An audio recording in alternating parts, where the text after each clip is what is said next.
Good evening. Welcome to the Herndon Town Council, March 26, 2019 council meeting. Good evening, everyone. Thank you for so many of you coming tonight on such a beautiful evening at that. I'll call the meeting to order and ask that you please join us for the Pledge of Allegiance. I pledge allegiance to the flag of the United States of America and to the republic for which it stands, one nation, under God, indivisible, with liberty and justice for all. Thank you. We have several proclamations this evening, and we'll just get right to it. The first one is a proclamation to recognize Vietnam Veterans Day, and I'm pleased to recognize Councilmember Del Aguila to read the proclamation. Thank you, Madam Mayor. The Town of Herndon proclamation recognizing Vietnam Veterans Day, March 29th, 2019.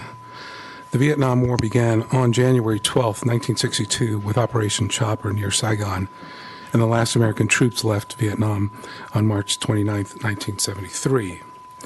Through more than a decade of difficult conflict, the dedication and service of our men and women in uniform stood true. These brave patriots faced the line of fire, cast themselves into harm's way to save a friend, and fought hour after hour, day after day, to preserve the liberties we hold dear. The Vietnam War is a story of service members from different backgrounds, races, and creeds from all across the country who came together to complete a daunting mission and to serve the country they loved. During this conflict, more than 58,000 brave soldiers laid down their lives in service to our nation. 11 years of combat left an imprint on a generation.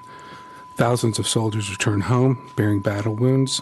However, still more were burdened by the invisible wounds of post-traumatic stress, Agent Orange, and memories that would never fade.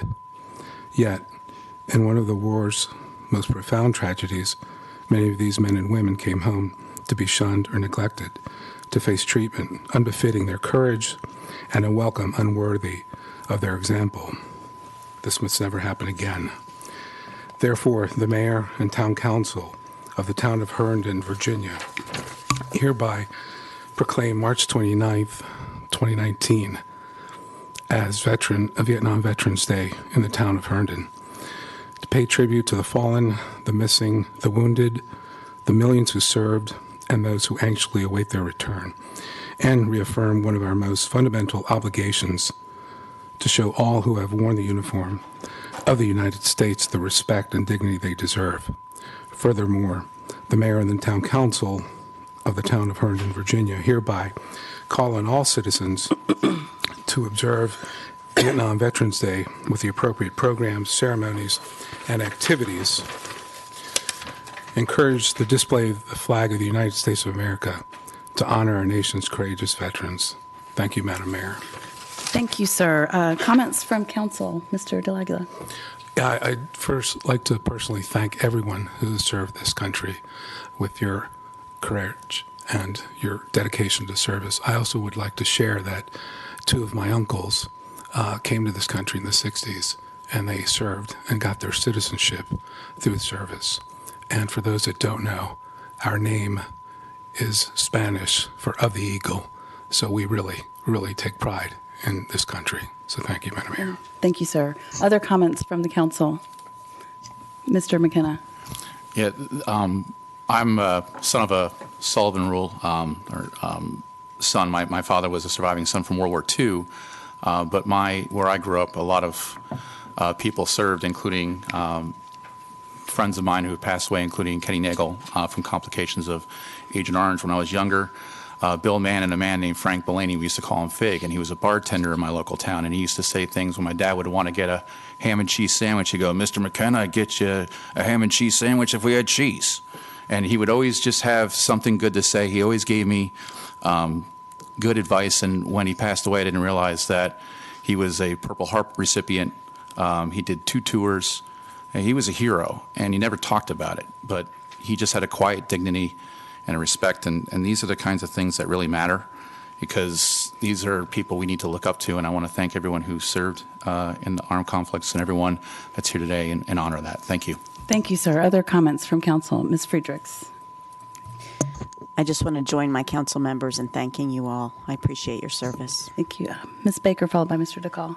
Sure. So I've been reading a lot of memoirs lately because I think memoirs are a great way to live in someone else's shoes and build empathy for others and what folks experienced. And tonight is a reminder that I am overdue in rereading Tim O'Brien's book, The Things They Carried. I think that's for someone that has never served and doesn't have that personal experience. I found that book specifically about Vietnam and his short stories really compelling, and it's a reminder for me to read that again. And certainly I echo my colleagues' comments and thank those in the audience and elsewhere for their service in the Vietnam War. Thank you, Mr. DeCall. Thank you, Madam Mayor. I do not have my own personal story to relate to Vietnam veterans, because I came to this country about 12 and a half years ago as an immigrant. But those brave souls who fought for this country in many occasions, because of them, I'm able to come to this country. Not just me, but many immigrants throughout the world is able to come to this country and exercise the freedom and right and the opportunities. So I would like to remember the Vietnam veterans, all those people who lost their lives, all those people who went missing and who fought in Vietnam War. Thank you. Thank you. And finally, Madam Vice Mayor. Thank you, Madam Mayor. I know when you first returned from Vietnam, you weren't welcome like those from World War II, but I think time has come around and people have come to realize they were our heroes. And thank you for what you did and all your service from the time you were serving during Vietnam and afterwards. Thank you. Thank you. I concur with my colleagues. It's great to see so many members of the American Legion here this evening. I know there are many other people in the audience who've served in the armed services and were affected by Vietnam, either personally or with someone in their family or their community. So I certainly thank you. I want to give a particular thank you to Jay Hadlock, who looks surprised that I'm saying this, but last year he made the recommendation when we honored Vietnam Veterans Day that we include in the language to encourage the display of the flag of the United States of America, and we did include that this year. So thank you for helping us make it an even better tribute to our soldiers and those who survived the Vietnam War. If Mr. Hadlock and or someone from a representative from the American Legion would like to come forward and say a few words before we come down for the presentation, we would welcome that. Good evening, sir. Good evening, Madam Mayor and Town Council. See from the monitors that I'm limited to 3 minutes. Not a problem. I want to thank you for inviting the Wayne M. Kidwell American Legion the opportunity to say a few words here tonight. I'm Mike Cutler, a Vietnam-era veteran, not in country, but I did serve during that time frame. I had a draft number of 42, so I had a pretty good idea of heading on down to Southeast Asia. And I and my fellow comrades here are a member of the post bearing the name of Wayne M. Kidwell, a son of Herndon, honored on the Vietnam Veteran Wall of Washington and interred in the Chestnut Grove Cemetery here in Herndon. We of the American Legion take great pride in being a part of this proclamation. It is our sense of duty, honor, and country that we make every effort to remember our fallen heroes and to assist those in need of assistance in their journey and transition to the civilian life that they left to defend. Our post works closely with the town of Herndon in several veteran-related endeavors.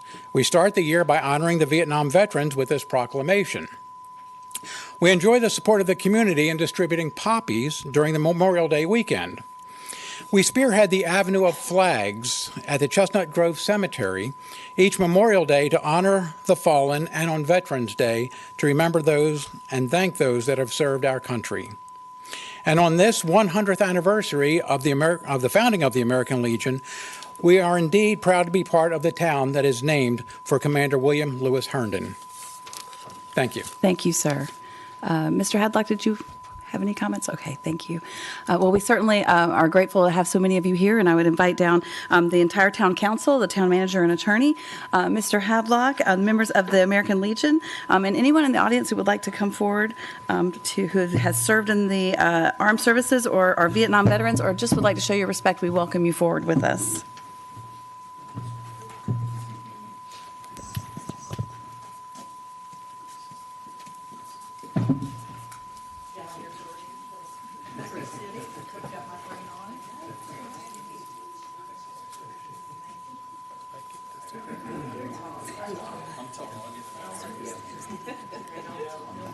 So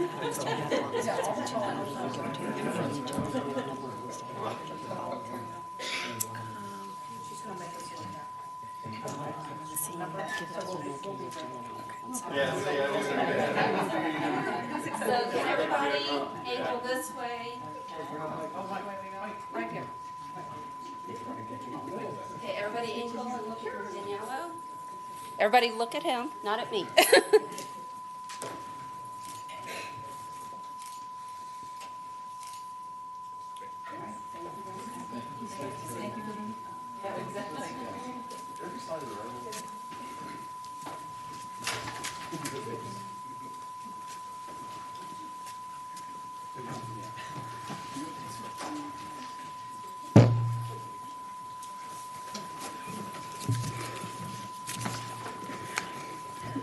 Next on our agenda is a proclamation to recognize the 40th anniversary of the Herndon Community Center, and I am pleased to recognize Councilmember McKenna to read the proclamation. Thank you, Madam Mayor. A Town of Herndon proclamation recognizing the 40th anniversary of the Herndon Community Center, March 25th, 2019.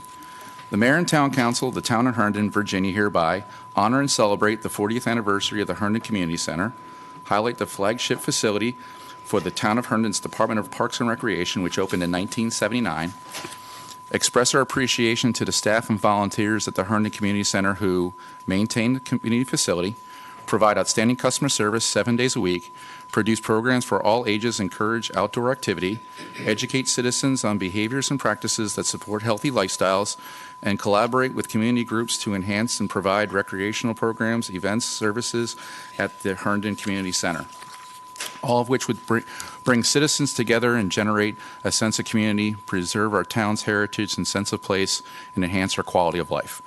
Further, the Mayor and Town Council of the Town of Herndon, Virginia hereby congratulate the Department of Parks and Recreation, a nationally accredited comprehensive parks and recreation system, on 40 years of excellence, and promote the Herndon Community Center's diverse and accessible amenities and programs which fulfill physical, psychological, and social needs of our entire community, helping to promote our overall wellness and healthier Herndon.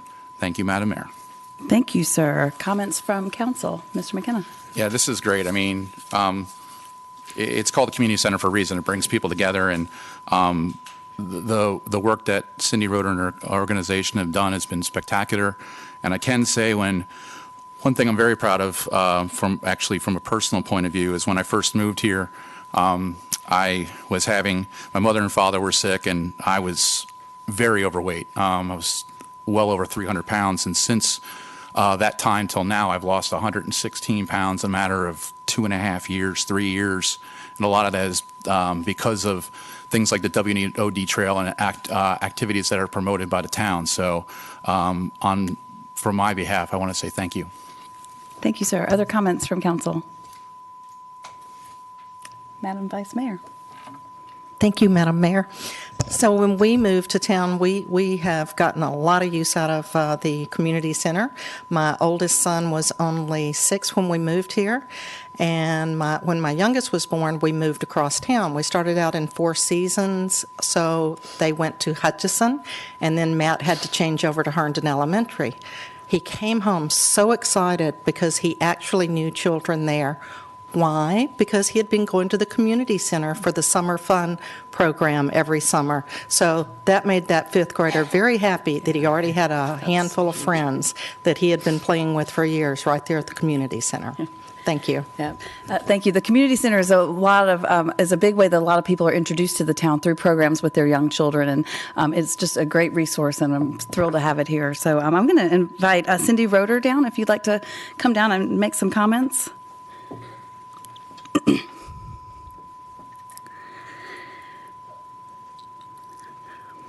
This is one busy lady right here, and her staff. That's right, the staff. Thank you, Madam Mayor and members of council, for recognizing the community center on its 40th anniversary. Just 3 years after the department was created, the center was opened in 1979. It has since had 3 significant additions, the last one in 2006, taking us to our current 56,000 square feet, where we have an indoor pool, a gym, a fitness center, racquetball courts, preschool, arts and crafts room, meeting rooms, and offices for the Parks and Recreation staff. Located within the town's flagship, Brady Park, the community center is a busy place. It is home to nearly 1,900 recreation programs each year. Open 16 hours a day, the staff welcomed more than 65,000 people who came through the community center last year using passes or paying daily admissions. And we estimate that more than 250,000 others came through for programs, classes, rentals, or other activities.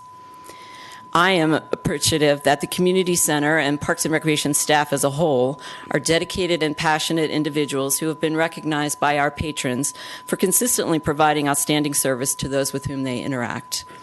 We are proud to say that when asked, residents and users assert in very high numbers that the quality of life in Herndon is enriched by the extensive recreation programs and facilities available to them. And we believe that the Parks and Recreation amenities provided by the town play an integral role in making Herndon a special place for all. However, we recognize that such quality experiences are not possible without the leadership of yourselves, the town manager, all of the departments that make up our Herndon government. It is totally a unified effort. It also takes the commitment and dedication of the community itself. We have generous partners throughout the town who help the department achieve its mission. From the optimists in Herndon Soccer who provide the youth sports leagues, to the Women's Club who supports our events, to the growing list of corporate entities volunteering to maintain our parks, to the sponsors who provide financial support to our festivals and events, we are grateful and appreciative to all. Staff decided that this anniversary we wanted to go out and thank our key partners. So throughout the year we'll be making visits to them with some tokens of our appreciation. And most importantly, we are genuinely appreciative of all the individuals and families who come to the center and take part in the activities available there. If it weren't for them, we would be totally irrelevant. Their visits to take classes, swim and work out, or introduce their children to new opportunities make all the difference to us. It is our intent to keep the center growing and vibrant for our users' children and grandchildren as we head into the next decade of service to Herndon, because we plan to be 50 and fabulous. Thank you. We all do. Thank you very much. I would like to invite down once again the entire dais, Cindy and her staff, anybody that's here from Parks and Rec, and anybody that would like to come forward just to recognize what they contribute to our community.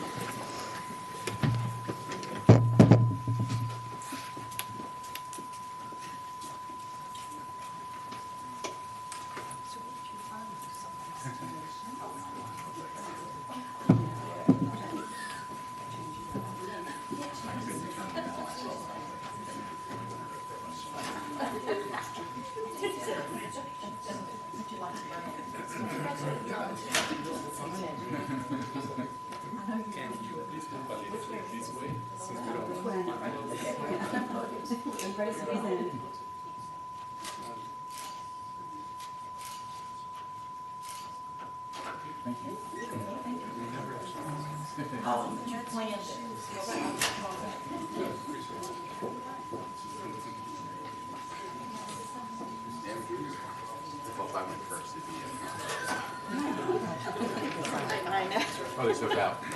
You might get 250 stairs.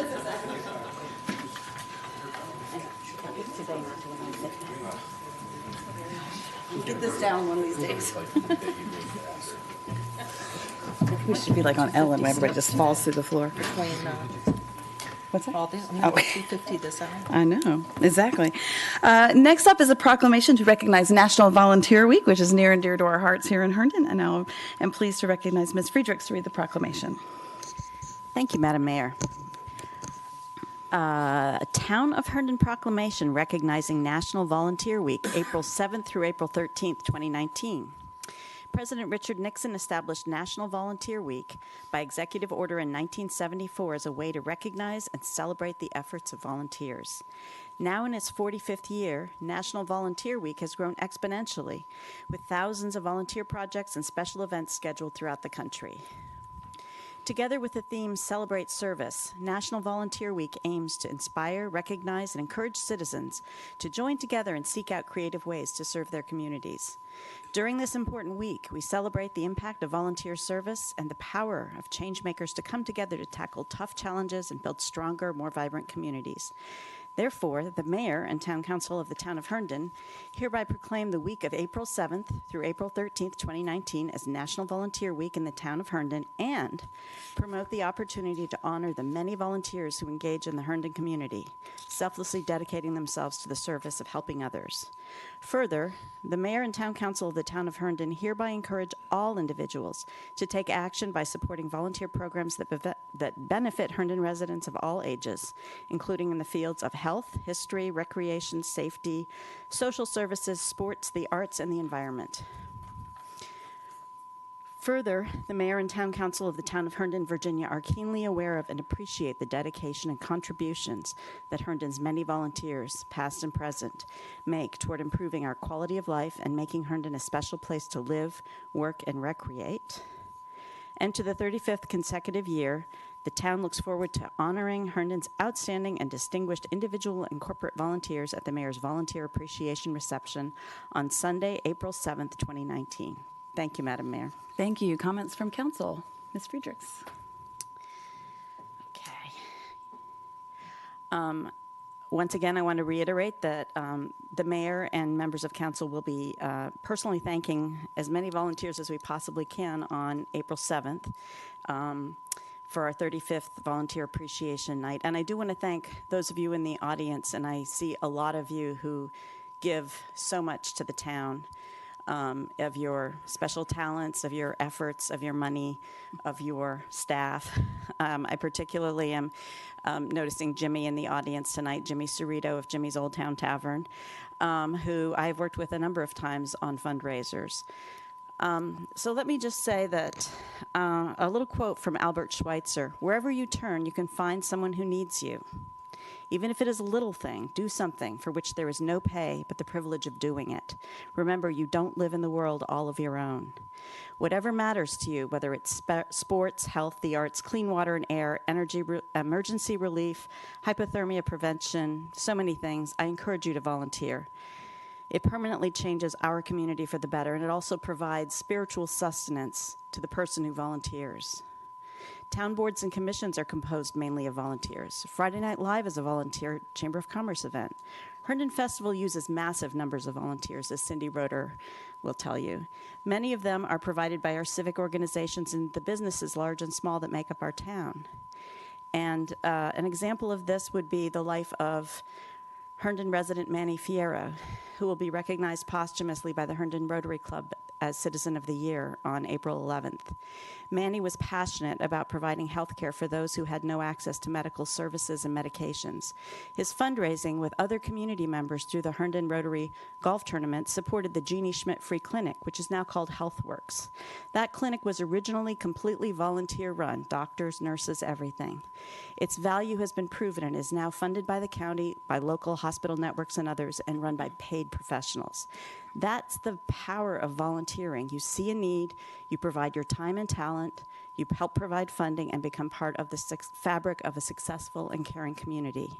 Herndon has a very strong community feel, and much of that comes from volunteerism and the resulting participation in our public life. And I'll finish by saying volunteering is the ultimate exercise in democracy. You vote in elections once a year, but when you volunteer, you vote every day about the kind of community you want to live in. If you need help finding a valuable organization to volunteer for, everyone up here can help you. Thanks. Thank you. Who else would like to speak? Ms. Vice Mayor. You're absolutely right, Councilwoman. I met most of the people I know in Herndon because I got involved with a lot of the organizations. And when I finally got invited to the Mayor's Volunteer Appreciation Night, I thought, I have a ribbon. I finally got to go between the Arts Council and Friends of Runnymede Park, I had done a lot of volunteering and still try to support those organizations as I go forward. Thank you. Thank you. And yes, ma'am. I absolutely love what Councilmember Friedrich said. There's really not much to add beyond that. It was really well spoken, so thank you for that eloquent addition to the proclamation. I'll echo what Councilmember Olam said and say that was the same for me when I first got here, and after a few years, someone asked me to have my house on the Homes Tour, and instead I joined the committee, which was totally the right decision.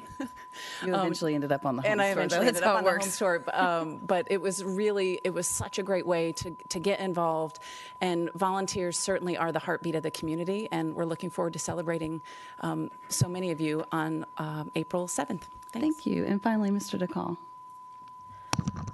I would like to thank all the volunteers who've been volunteering to their community. Whatever community you are selflessly giving, volunteering, you are actually volunteering for the Herndon community. So thank you so much. Thank you. Anybody else? No. Okay, thank you. Well, I concur with my colleagues. I have a feeling Ms. Friedrichs might have given Cindy Roeder's speech, but we still are going to welcome you forward to... Jimmy, you want to go first?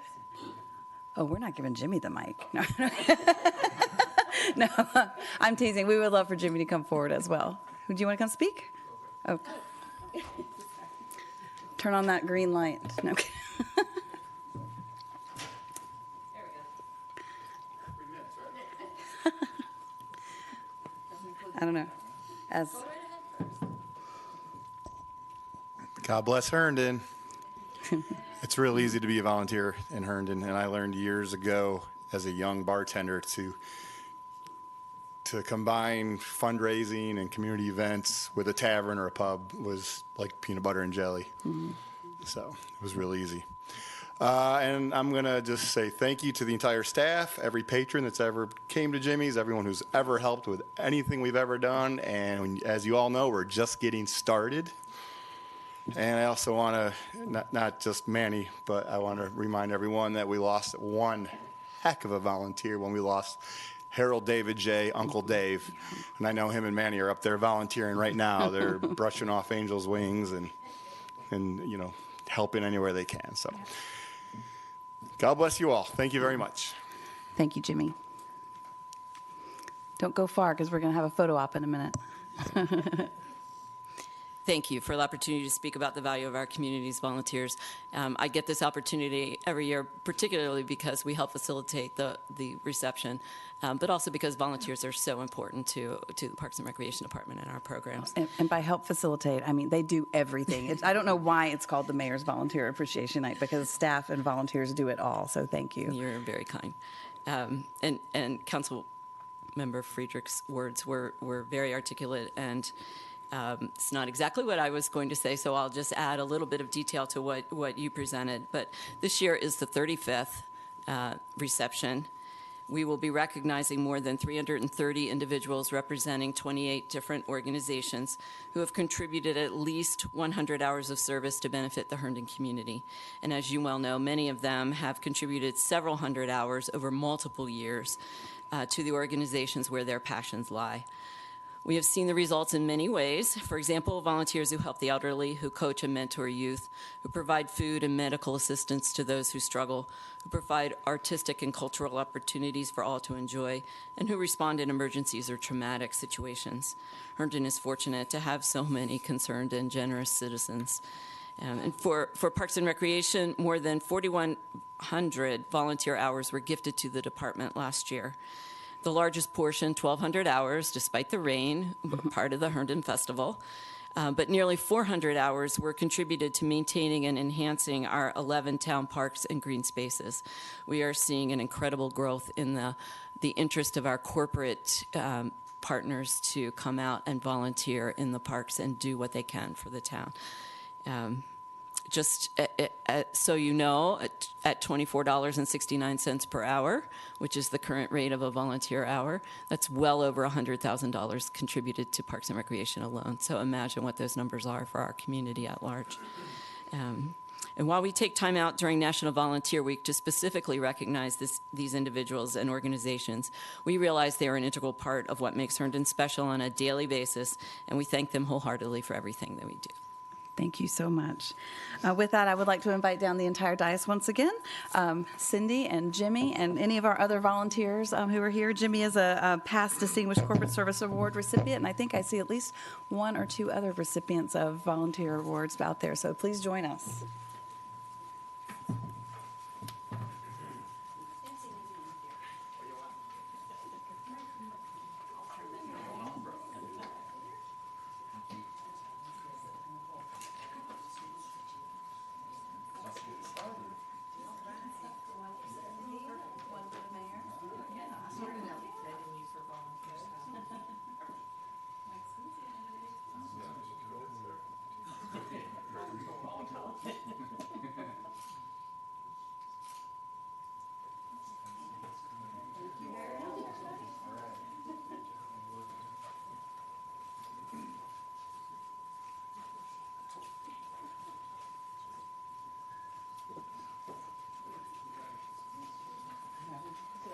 We've done this before.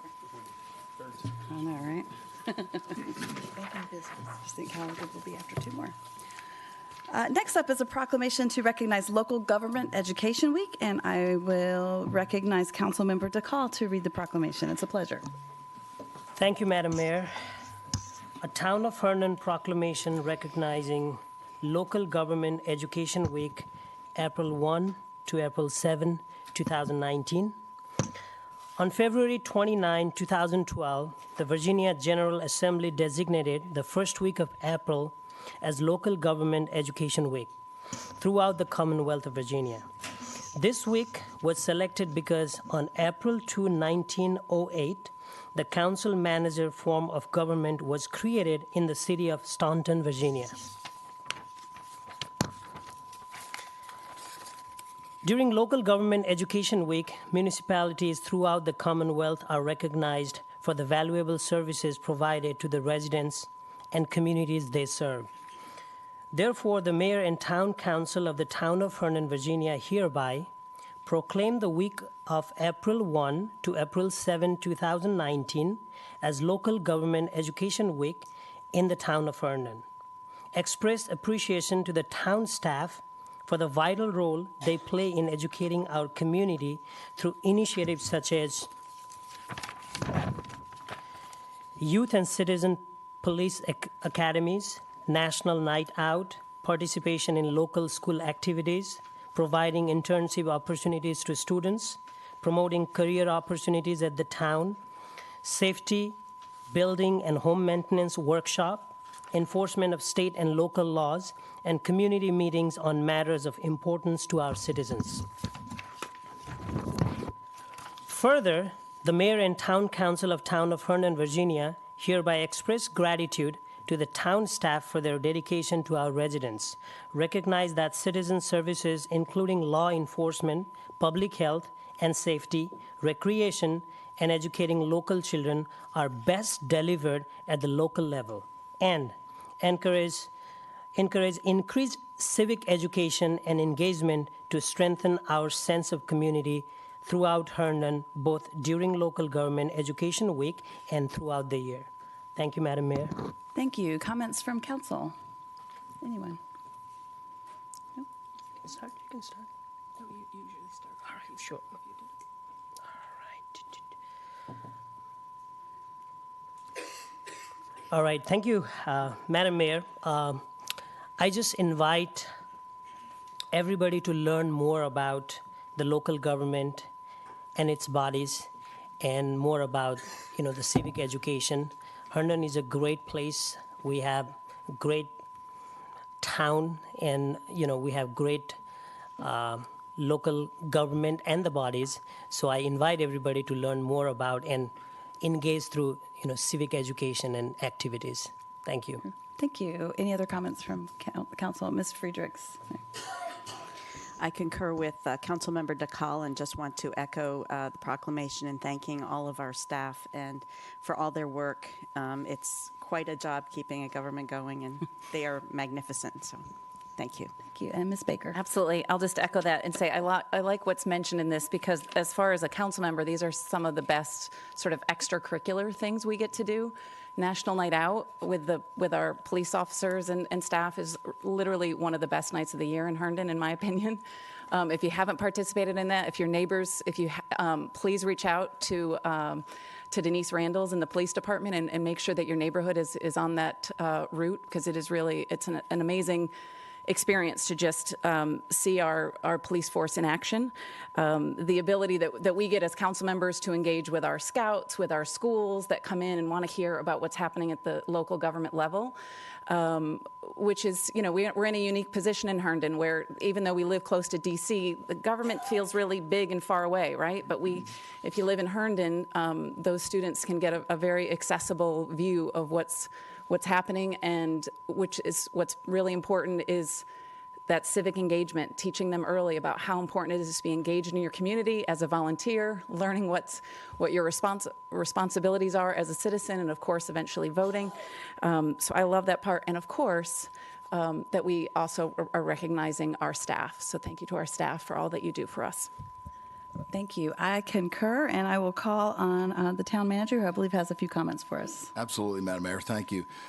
This proclamation is important on several levels. One is, as a father of two high school kids who go to school and learn about U.S. history, learn about world history, and coming up learning about the Commonwealth of Virginia history and how the governments work at these various levels, there is a seemingly void when it comes to learning about local government, especially at the youth level.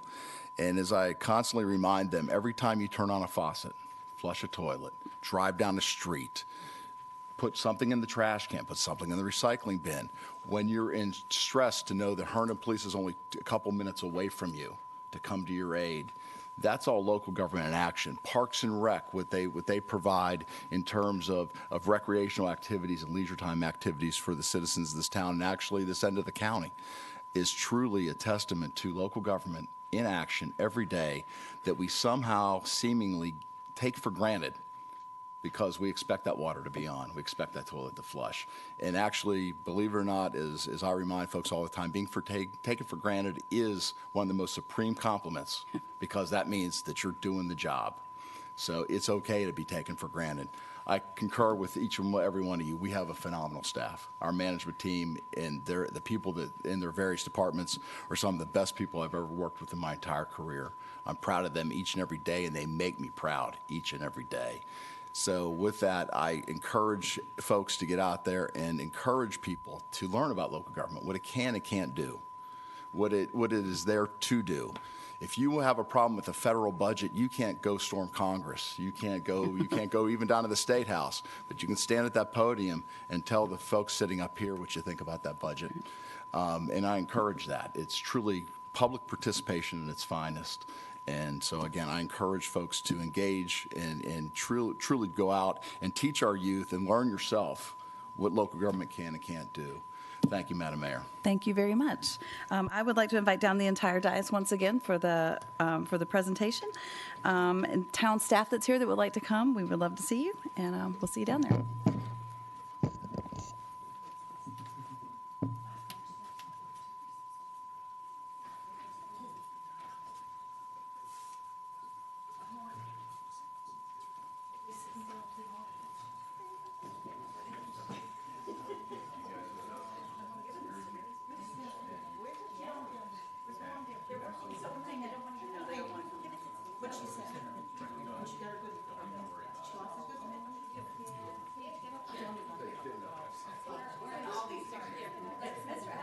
We get a lot tighter and we get a lot tighter double row.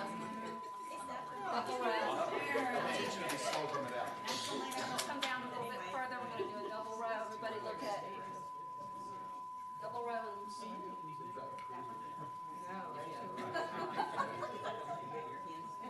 Right in front of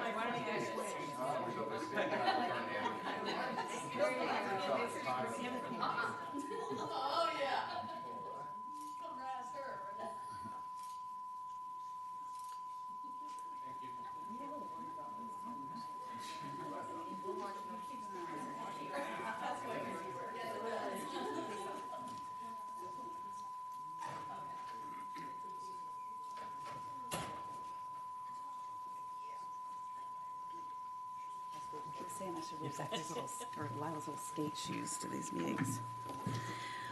All right, and last but not least, we have a proclamation to recognize Earth Day and Arbor Day, and I'll recognize the Vice Mayor to read the proclamation. Thank you, Madam Mayor. A Town of Herndon proclamation recognizing Earth Day, Arbor Day, March 31st, 2019. Celebrated each year since 1970, when like-minded groups of Americans brought environmental protection to the forefront of Earth Day, supports environmental program, rekindles public contentment, and builds community activism. This year's theme, Protect Our Species, highlights the issue of protecting threatened and endangered species, encouraging the level of all living things and their unique roles on Earth's ecosystem. Arbor Day started in 1872 when J. Sterling Morton called on farmers and homesteaders to replenish the tree population. By observing Arbor Day, we emphasize the importance of beautifying our town through landscaping and trees as we serve as the trustees of future generation. Therefore, the Mayor and Town Council of the Town of Herndon hereby proclaim March 31st, 2019, Earth Day, Arbor Day in the Town of Herndon, encourage community enhancement projects, recognize all the dedicated volunteers that have helped with tree and shrub plantings, litter cleanup, and other environmental work efforts, and highlight that the town was designated a Tree City USA by the Arbor Foundation for the 30th year in a row. Further, the Mayor and Town Council of the Town of Herndon, Virginia, encourage all residents to participate in Earth Day, Arbor Day activities all year long, especially on the town's official Earth Day, Arbor Day on Sunday, March 31st. Further, the Mayor and Town Council of the Town of Herndon hereby encourage all individuals, business, civic, and service associations to recycle, celebrate nature, support efforts of promoting awareness of the value of trees and our environment. Thank you, Madam Mayor. Thank you, ma'am. Comments from council? Thank you. So we are very fortunate that previous councils really saw the importance of the environment in the town of Herndon. One such individual was former Vice Mayor John DeNoyer, the late John DeNoyer. He was the one that said, we need to do some of these things. And in order for us to participate and be a tree city, there were several things we had to do.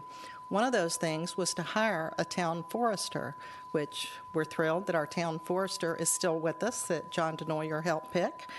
And also that our golf course is an Audubon sanctuary, which means they use less fertilizers than probably most golf courses do in the area. And also the establishing of Runnymede Park in Herndon. This council member was also one of the leaders, and he and his wife started a group that if you're grown and you grew up here and participated in Scouts, you might have been a Runnymede Ranger. So it has been an honor to work with those individuals and continue on supporting some of the things that were supported over 30 years ago when people became interested in that type of thing in the town of Herndon. And we keep moving forward and hope that you will join us with the many activities going on. And also, because of our town forester, we have a lot of the community projects with the business organizations in the area. That's who they call on to find out how can we volunteer, and they do cleanup days. So a lot of them come up and clean out our parks and other areas in the town, not just on Runnymede's spring cleanup day, but throughout the year. And that's where they go get organized, as our awesome town forester. Thank you. Thank you. Other comments from council? Mr. DeCall. Happy Earth Day, first of all. Since Earth Day also, talks about and involves a lot of environmental issues, so I wanted to comment a little bit. I certainly concur with everything in the proclamation, and with global warming, ozone depletion, greenhouse effect, and many other environmental crises that we are facing, and we hear every day, the Earth Day makes even more sense. Let's not just keep it to celebrating the day, but more importantly, what we do and what policies we make should definitely promote environmental sustainability, whether it's preserving forest, recycling, promoting green cities, reducing CFCs, and promoting other alternative source of energy. Promoting walkability and bikeability in the town really, really matters. Thank you. Thank you. Any other comments? Ms. Friedrichs. Thank you, Madam Mayor. So a number of times I see people commenting that how can we call ourselves Tree City USA whenever they see a tree come down. And that's how I know we really are a tree city. We are very passionate about our trees.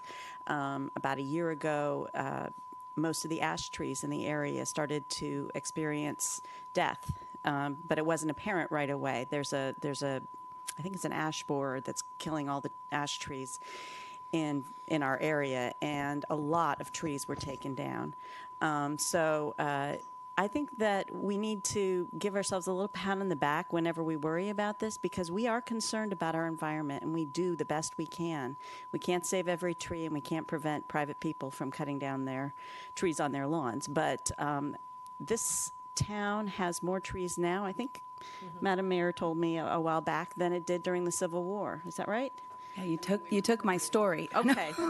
Madam Mayor has a story for you. No. Thank you.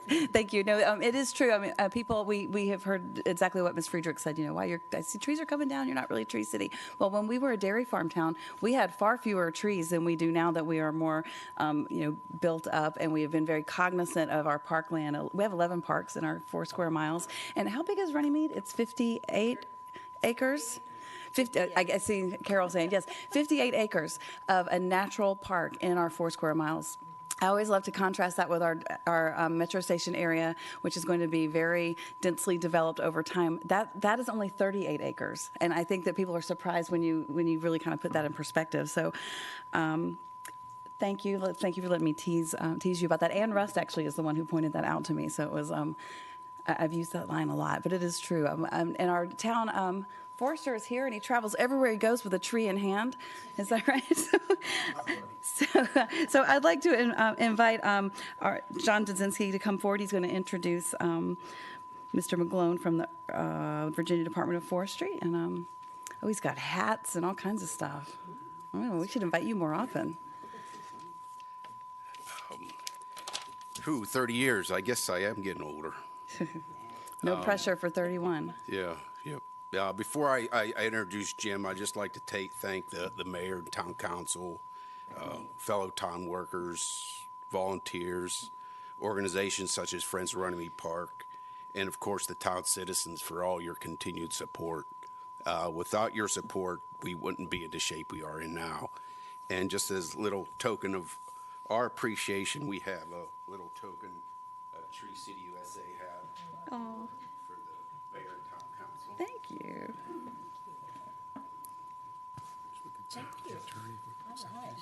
That's right. It's not worth more than $50, is it? Okay, thank you. It is in our hearts. Only in our hearts, right? This is good for day 3 here. Yes. It's actually a cute little hat. I'm going to wear it for the picture.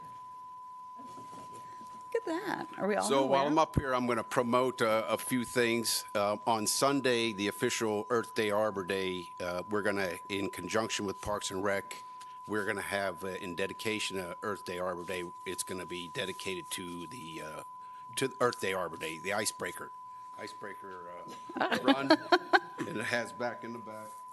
Celebrate Earth Day Arbor Day 30 years. So with the help of Parks and Rec, and I work closely with them, they're a great group. And that'll be on Saturday, on Sunday. The race starts, I think, 8 o'clock, Cindy? 7:30. 7:30. Want to get that right.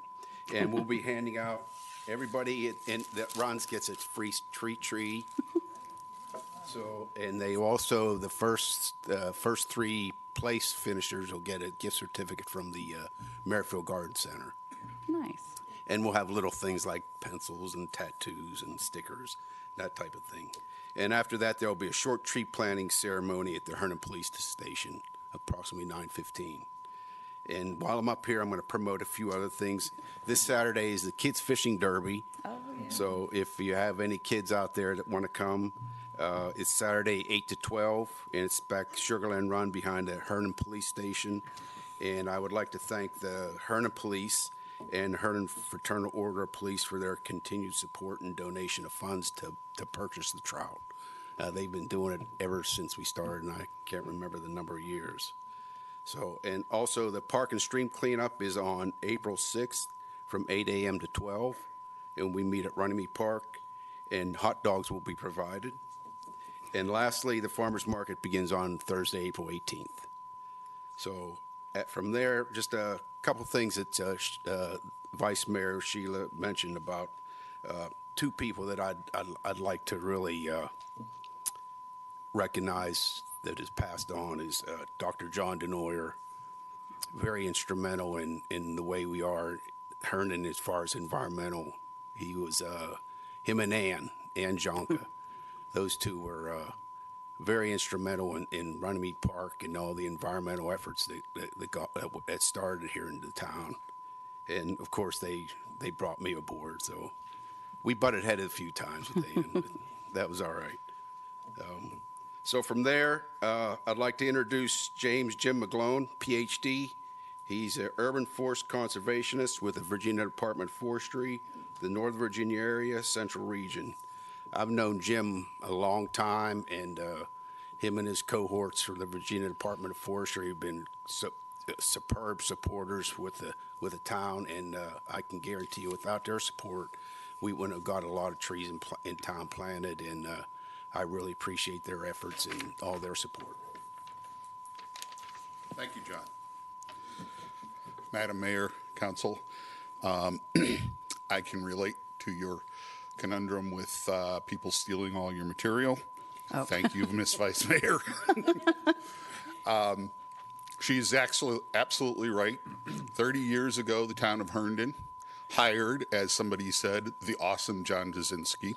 And I have had the pleasure of working with John on a number of projects over the years while I've been with the Department of Forestry.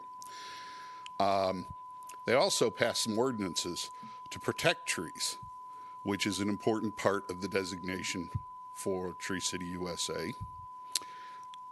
Every year you've had a public Arbor Day celebration. Some years you forget that Arbor Day started in 1872 and Earth Day not until 1970, so there's a chronological preference for Arbor Day in my heart. One of the things you didn't mention, though, is the town spends $2 per person to take care of their trees, which is a requirement for the Tree City USA designation and has a proclamation every year. Another thing that you may not be aware of, one of the things I do in my job is I have worked with the Plant Nova Natives group, and we undertook a project because one of the issues that people have been having of planting native plants in their yards are weed ordinances. So I had the pleasure of reading the weed ordinances of every town, city, county, and other community in the entire planning district 8. So that's Loudoun, Prince William, Fairfax, and Arlington counties. And you have by far the most environmentally progressive and friendly weed ordinance of any of those communities, recognizing the fact that turf grass is not the only use of your front yard. So my duty here tonight and my pleasure is to award to the town of Herndon on behalf of the Arbor Day Foundation and the Association of State Foresters, the Tree City USA for this, the 30th year in a row. And in addition to the usual flag, you also get this nice award, or this nice, what do you call this? Statue. something. I like award. Award. Go with that. It's a nice crystal piece to put in display in the town hall. So that's all I have to say. Thank you very much. So we would like to invite you, as well as John, down. Carol Hadlock is here. She's president of Friends of Runnymede Park. We'd like to welcome you down. Anyone who's here from that organization or the Herndon Environmental Network, Parks and Rec, any town staff that would like to come forward, and anyone that would like to come forward. So we welcome you down and bring, oh yeah, we got our hats. Okay.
Okay, here we go to business.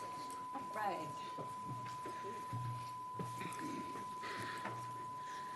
Thank you all so much. We have had so many proclamations tonight. That's exciting. So this brings us to comments, and we'll try to keep it as brief as possible so we can get down to business. I'll call on the town manager. I'm sure you have several things for us. Actually, the first thing I want to say is that at the beginning of the broadcast, there was high-pitched feedback on the broadcast for our friends and neighbors watching at home. I'm not sure if it's been resolved yet, but HCTV is aware of the issue and is either working on it or has fixed it, but we're not sure where they are. That was at the beginning of the meeting. Thank you. The second item is just wanted to bring you up to date on the latest Comstock news.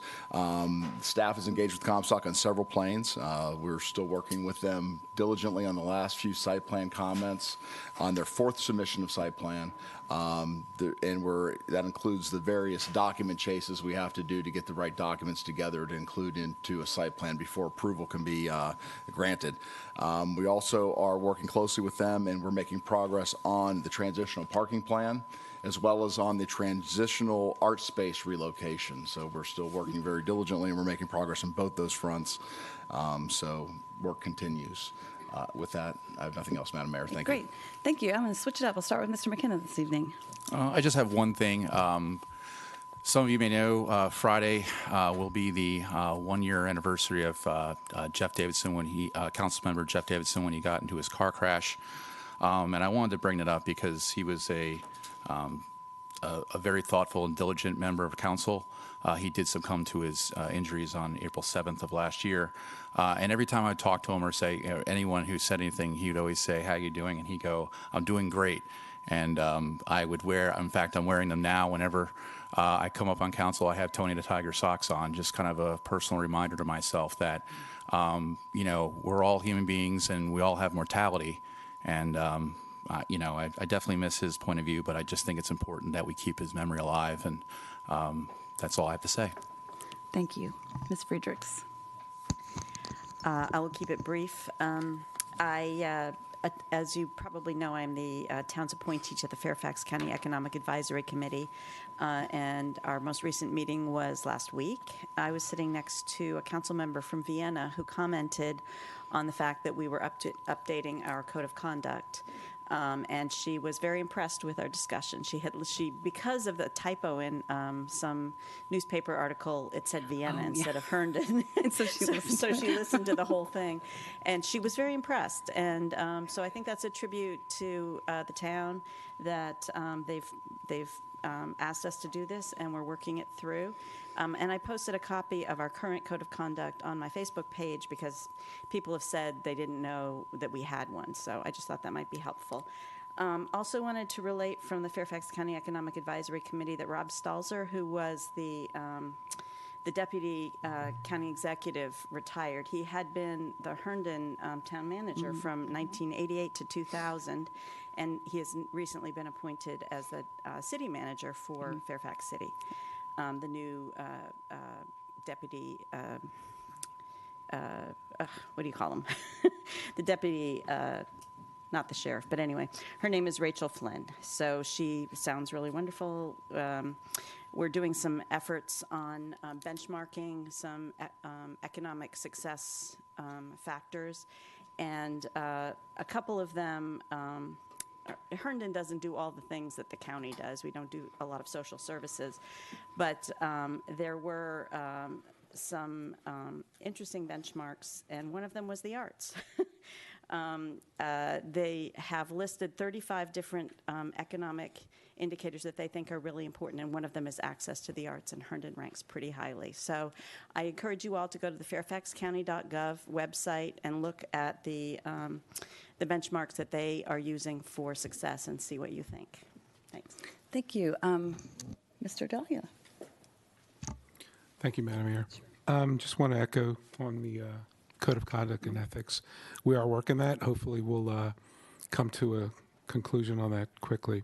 I also want to encourage the town council to certainly speed up some of the transparency things that I've brought up. If you're missing the work sessions, they are recorded, available, but we still don't have complete transparency as far as I'm concerned in terms of video, who's talking, who's saying what. So we'll keep working to make everything transparent. Thank you. Thank you. Ms. Baker. Sure, thank you. So a few things for this weekend. I haven't done my Friday Night Live countdown, so I feel like it's time. So this Friday, it's 5 weeks away. So 5 weeks from this Friday, it will be warm and sunny, and we will be enjoying music outside on the town green. Saturday, I'm looking forward, and many members of council will be celebrating with our Herndon's Finest as we acknowledge and recognize the service of our Herndon Police Department. And then on Sunday, on the 31st, please stop by our historic depot, so the train depot. Just stop by if you haven't been there or you haven't been there lately, because it is open usually on Sundays when we can staff it with the Historic Society. And there'll be a special guest this Sunday because Barbara Glakis did write a book about Herndon, Hidden Herndon, right? Hidden History of Herndon. Hidden History of Herndon. I don't know why I just blanked on the name of it. But she will be doing a book signing this Sunday, so I strongly encourage folks to come out and come there on Sunday. I also wanted to talk quickly about the budget, since the budget's not specifically in the agenda tonight, so I'm going to use my comments to talk about this briefly. Hopefully folks did see, we did advertise that we potentially are going to raise the meals tax up to 1.5%. So please continue to come to us, weigh in, send us emails. You come to this meeting, lots of ways to get in touch with us. You don't have to come to a town meeting to do it, but please make sure you weigh in on that. I also wanted to talk about grants, because I know some folks have come to me and there was an article, so I just want to comment a little bit about grants. So there's a small portion of the budget that we get to as a council, and many jurisdictions do this, where we 501c3s, right, essentially nonprofits, come to us and ask for funding. And so we have the ability to offer donations and grants to those organizations. So our investment, and I just want to comment on our investment and donation in two orgs in particular, has grown dramatically. And so that's really what I've been highlighting lately. Last year we had, I think, 14 organizations that requested money from us. We only gave to 5. The year before we gave to 12. So of those 5, 2 of them is really what I'm talking about tonight, because that's Next Stop Theater and Arts Herndon. So each one of these, we've given them 10x more than any of the other organizations that have requested donations from us. Now, these are really important organizations, so please let me state that. I'm going to Next Stop Theater this weekend to see Falling Angels. I'm going to Arts Herndon to see their current exhibit. These are really important organizations to our community. No one is arguing that. What I do want us all to think about is the amount of money that we as a town council and as a town allocate in our budget to these organizations, especially as we look at the other organizations who are also requesting donations and grant money. Please keep in mind, too, that this 10X that I mentioned, this is in addition to the other resources that we provide to these entities, particularly Arts Herndon, which does have, well, both of them, Arts Herndon and Next Stop, get additional resources from us in addition to this grant. So this year, Next Stop Theater has requested $60,000. That's a 26% increase on what we offered last year. And Arts Herndon has requested $75,000, and that's a 58% increase. And we then got a subsequent email from the chair of Arts Herndon that asked for $150,000, so that would be a 216% increase. So again, I just want us, as we weigh in on the budget, we can all say this is small in the scheme of the overall budget, but I do think it's something that I certainly want citizens to also be weighing in on what's important to you in the community, how we're making big investments in two organizations in particular, so I just think it's really important that we get some citizen input and comment on those in particular. Thank you. Thank you. Mr. DeCall. Thank you, Madam Mayor.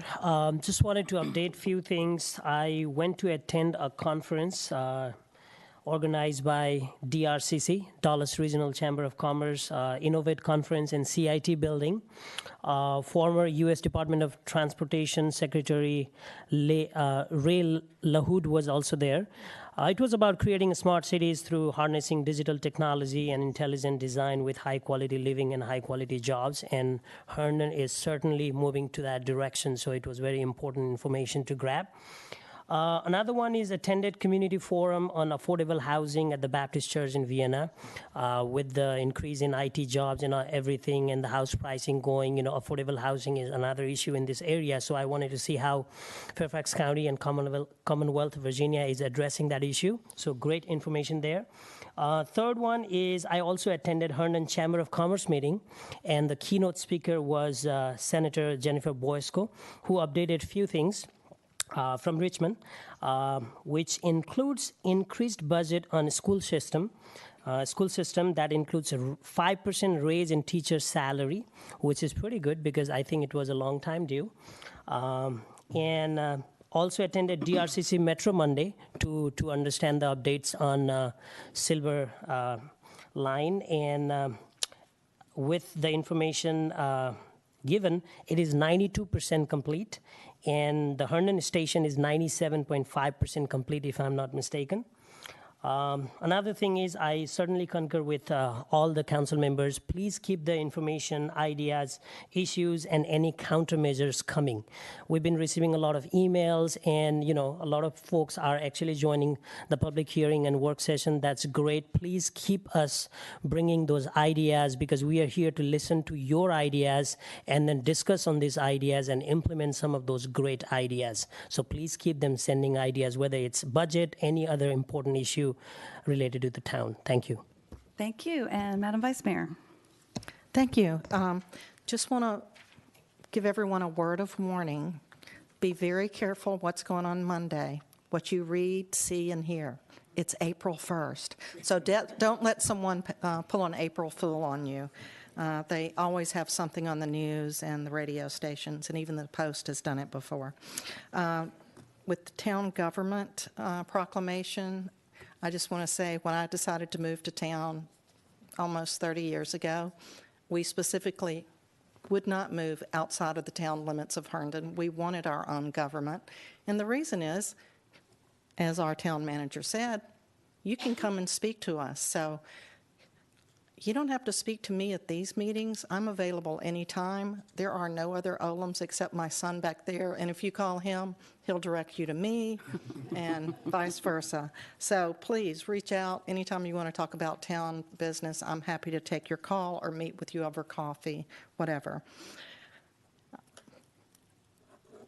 Since it was brought up about the nonprofits and grants, I just want to say that since I moved here almost 30 years ago, I have been very impressed with the small amount of grants that we have done and all of the wonderful things that have happened in this community. I also want to let you know that if you're going to look at the budget, scrutinizing about $100,000 out of a $60 million budget, you might want to look at Parks and Rec, because if we want to start saving every nickel we can on stuff that somebody else might think is frivolous. We had a firestorm the year they took out babysitting at the community center because there were a lot of people that couldn't go to the community center without a babysitter. And when we took out the teen after-school program, that was terrible. We had a lot of teens that was a great place for them to go. It's kind of hard to get kids in daycare when they're a teenager. They think they're too big for that, but they really don't need to be out there on their own. So these are things that make our community awesome. So we could save $1.2 million by cutting out a lot of stuff over at the community center that doesn't make any money, but I don't think that's the town I want to live in. I mean, I know the programs that my children took part in, the summer fun camp and the teen discovery camp, I couldn't have gone to a private place and gotten them for those costs. They were absolutely awesome, and a lot of other people take advantage of them. In fact, one of my friends brings her grandchildren. When they stay for a week, they go to grandma camp, and they go to the summer fun program at Herndon. And also, we put in a lot for our parks. I mean, you could go look at Stanton Park. That's owned by the county. It is not nearly as well managed as our Herndon parks. So if we want to live in Herndon and we want those police at our door in 7 minutes, we're going to have to pay for it. I don't want to live outside the town. I want the snow plows coming through and putting the salt on the roads before. So think about your budget, and I mean, there's always ways we can cut, but think about what you don't want to lose. And that's what's going to happen if we start cutting every little thing that 10 people want to come in and yell about, because that's what makes this a great community. Thank you. Thank you. I wanted to follow up on a couple things that have been said regarding the ethics policy. There was a very robust discussion at last week's work session that you can listen to. I think that if we aren't there, we're very, very close to what we would like to implement, and I'm anticipating that's coming up on a budget maybe in April. Is that our goal, in April? So that is coming. We're making sure that it does exactly what we hoped it to do, and I thought last week's discussion was great. I am extremely excited for Saturday night because it is the one night of the week, or of the year, that we all stop what we're doing and honor the men and women of the Herndon Police Department. That night is not about us. It is all about them. They put their lives at risk. They work hard every day. We appreciate everything that they do, and I can't wait to come and celebrate all of you on Saturday night, and I appreciate the chief and all of the organizations that have gone together to make that happen. We look forward to celebrating you. I wanted to thank my colleagues for your kindness when I had to leave abruptly last week for a small family emergency. Everybody's fine, don't worry, but I do appreciate the kind words I got from you all.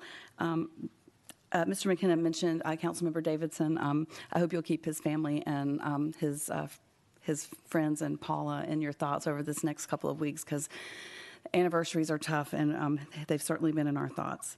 And finally, some budget discussions already started happening up here. We've gotten emails from people. It's going to be a very interesting budget season, and so this is the time for comments from the audience. This is the time for anyone to come forward on any item that's not a public hearing item on this agenda. That does include the budget. We welcome your comments always on that. It also includes the consent agenda and our one general item, and anything else that you'd like for us to hear. You have up to 3 minutes. State your name and address for the record, and when the red light comes on, please wrap up. Who would like to come forward? Yes, ma'am, followed by Ms. Glakis.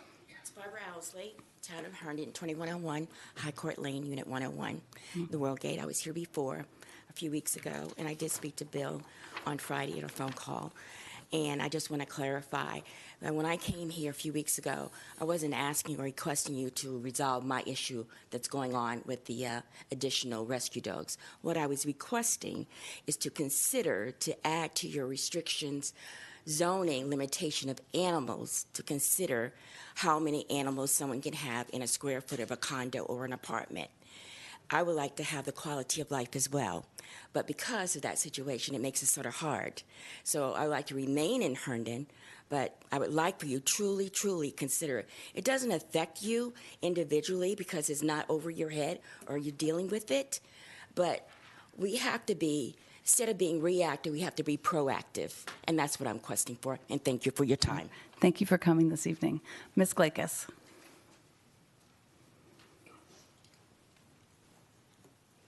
Good evening, Madam Mayor, Town Council members. I'm Barbara Glakis, 935 Barton Oaks Place. About Arbor Day, it's true. We did not have very many trees in Herndon back in the 1800s. We even have a letter at the Historical Society from a boy who went to school in Herndon in 1873 and 1874 who commented when he was writing home to his parents how few trees we had in Herndon, which is pretty amazing.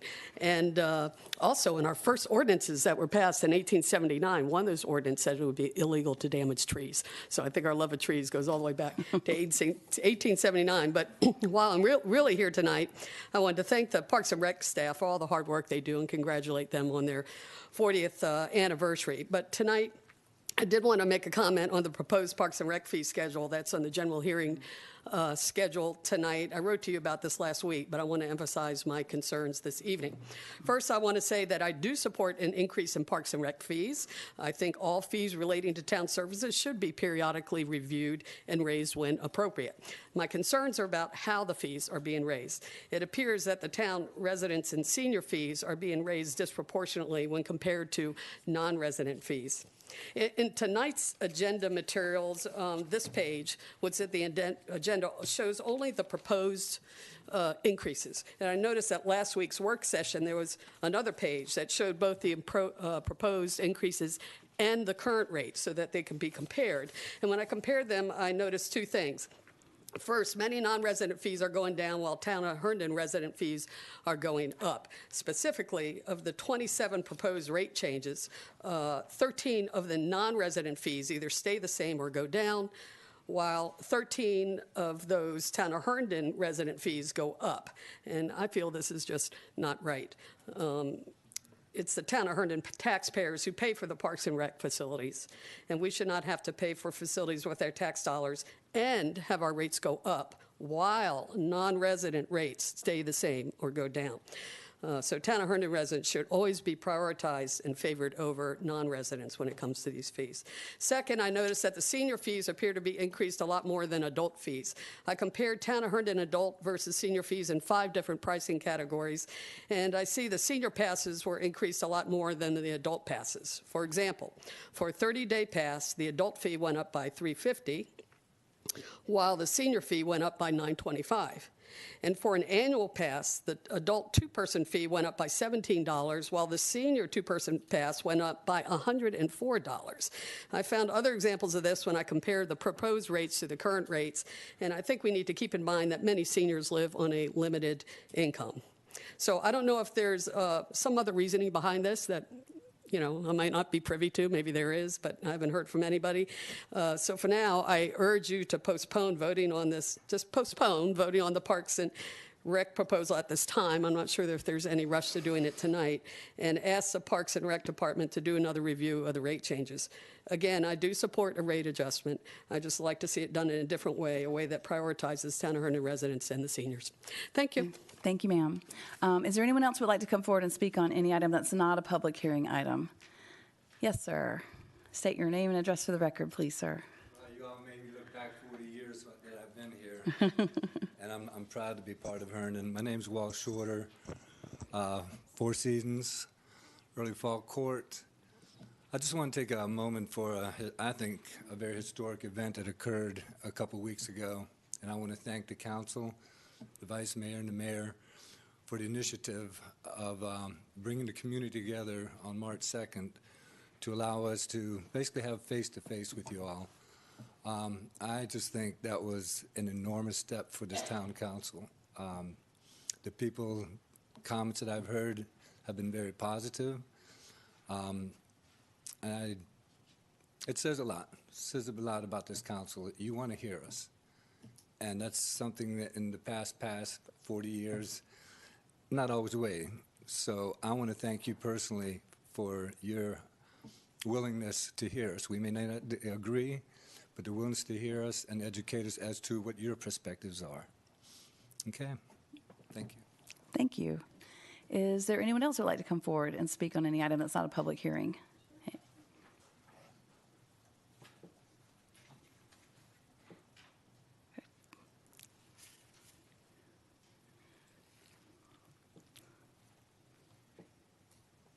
Good evening, everyone.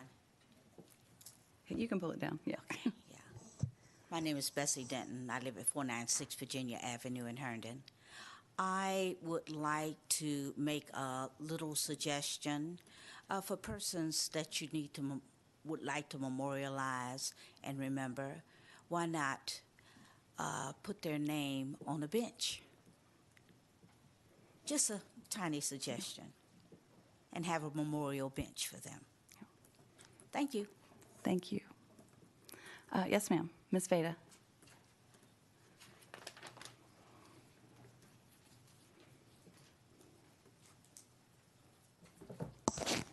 Good evening. Madam Mayor, members of the council, Ann Veda, 631 Oak Street.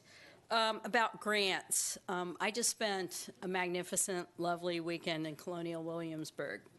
A wonderful venue, totally funded by private donations, not a penny of government money. Great things are possible when government focuses on its narrow, well-defined scope and allows the private sector to do what it does best. About the work sessions, I understand that for safety reasons, the chief of police urged y'all to move out of your little box. Sounds like a no-brainer to me. Now for the code of conduct. Please forgive me if I misunderstood. I thought that at the last public hearing, council tasked staff with posting the code of conduct. After 2 weeks, around 6 p.m. this evening, Councilmember Fredericks posted the antiquated 5-bullet point code of ethics, not conduct. Thank you, Councilmember Fredericks. The first bullet point of the existing code says that everyone shall perform ... to the best of their abilities. A lovely sentiment. But how is one's best defined? What is the specific conduct we expect? And what are the consequences for violation? For example, clear conflict of interest is when married spouses serving on independent boards and commissions. That would never happen. You'd never consider it. It's so flagrant and obvious. But when relationships evolve and an effective common law marriage results, a code of conduct will help all concerned to see that this is the exact same conflict of interest as formerly married spouses. Further, doing your best does not address today's ever-present social media use. Those Herndon businesses of more than a dozen or so employees have codes of conduct that address social media. You're attempting to govern and tax these businesses that have imposed on themselves a code of conduct exponentially higher than exponentially more rigorous than what you're holding yourselves to. Hypocrisy, anyone? We're no longer the dairy farming community where business was conducted on a handshake and neighbors knew who among them was to be trusted. We're a community of tech-savvy, Dulles Corridor professionals, and we need a code of conduct that reflects that reality. Thank you. Is there anyone else that would like to come forward and speak on any item that's not a public hearing item? Anyone? Okay, thank you very much. We will move right into our first public hearing.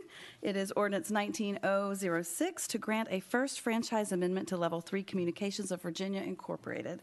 I'll open the public hearing and announce that the town has received one bid from Level 3 Communications, which is entered into the record and on file in the town clerk's office. Tammy Chastain is here. She's our deputy DPW director. Have we received any additional bids? No, ma'am, we've not. Okay, so hearing no further bids, I will close the bidding process and recognize Ms. Chastain for her staff report. All right, good evening. This is one of the first franchise amendment for level 3. This is for 68, excuse me, 68 linear feet in the right-of-way to provide service to customers at 365 Herndon Parkway. This is for 3 conduit. That's all I've got. Wow. No map, just a small area. Don't blink, that was a staff report. Yeah. Are there any questions for Ms. Chastain from council? No. Okay. All right. Thank you very much. As stated, this is a public hearing, and I will invite the applicant's agent forward at this time if they are here and would like to come forward. Certainly, you're welcome to come forward, or you don't have to. Okay. Okay, seeing none. I will call on comments from the audience. Well, rules are just the same, up to 3 minutes. State your name and address for the record. When the red light comes on, please wrap up. Is there anyone that would like to come forward and speak on this item? Okay, seeing none, I will close the public hearing, move to council level for discussion and action. Is there a motion? Ms. Baker. Madam Mayor, I move we approve ordinance 19-0-06. Second. Okay, we have a motion to approve made by Ms. Baker, seconded by Mr. McKenna. Discussion on the motion? No? Anyone? Nope. Okay, then I will announce that this action does require a roll call vote. I meant to remind you guys that earlier. I don't like to spring that on you. Did you call for any more? Oh, for Did what? you have to call for any more bids? I did. Okay. Yep. Thank you, though. I appreciate your help. With that, if there are no further comments, I will ask the clerk to please call the roll. Thank you, Mayor Merkel. The motion was Councilmember Baker and seconded by Councilmember McKenna. Vice Mayor Olin. Yes. Councilmember Baker. Yes. Councilmember D'Aguila. Yes. Councilmember DeCall. Yes. Councilmember Friedrichs. Yes. Councilmember McKenna. Yes. Mayor Merkel. Yes, that motion carries. Thank you very much. Next up is ordinance 19007 to consider the development plan, which is number 1701 for a Herndon transit-oriented core development plan to allow a mixed-use development at 555 Herndon Parkway. The owner and representatives are here.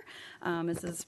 Penzance and Ken Wire is their representation. They are here in the audience this evening. We'll open the public hearing. We have received a few comments on this already. This is exciting. It's the first of our metro station area development plans to finally hit the council. And I will recognize Bryce Perry, who's our Deputy Director of Community Development, for the staff report. And I did want to mention, are you working from the presentation we received today, the updated one, or is that The staff? applicant is. That'll be the applicant. Okay, then I'll save my comments on that. Go ahead. Well, no, I'll just say it because now you're hanging.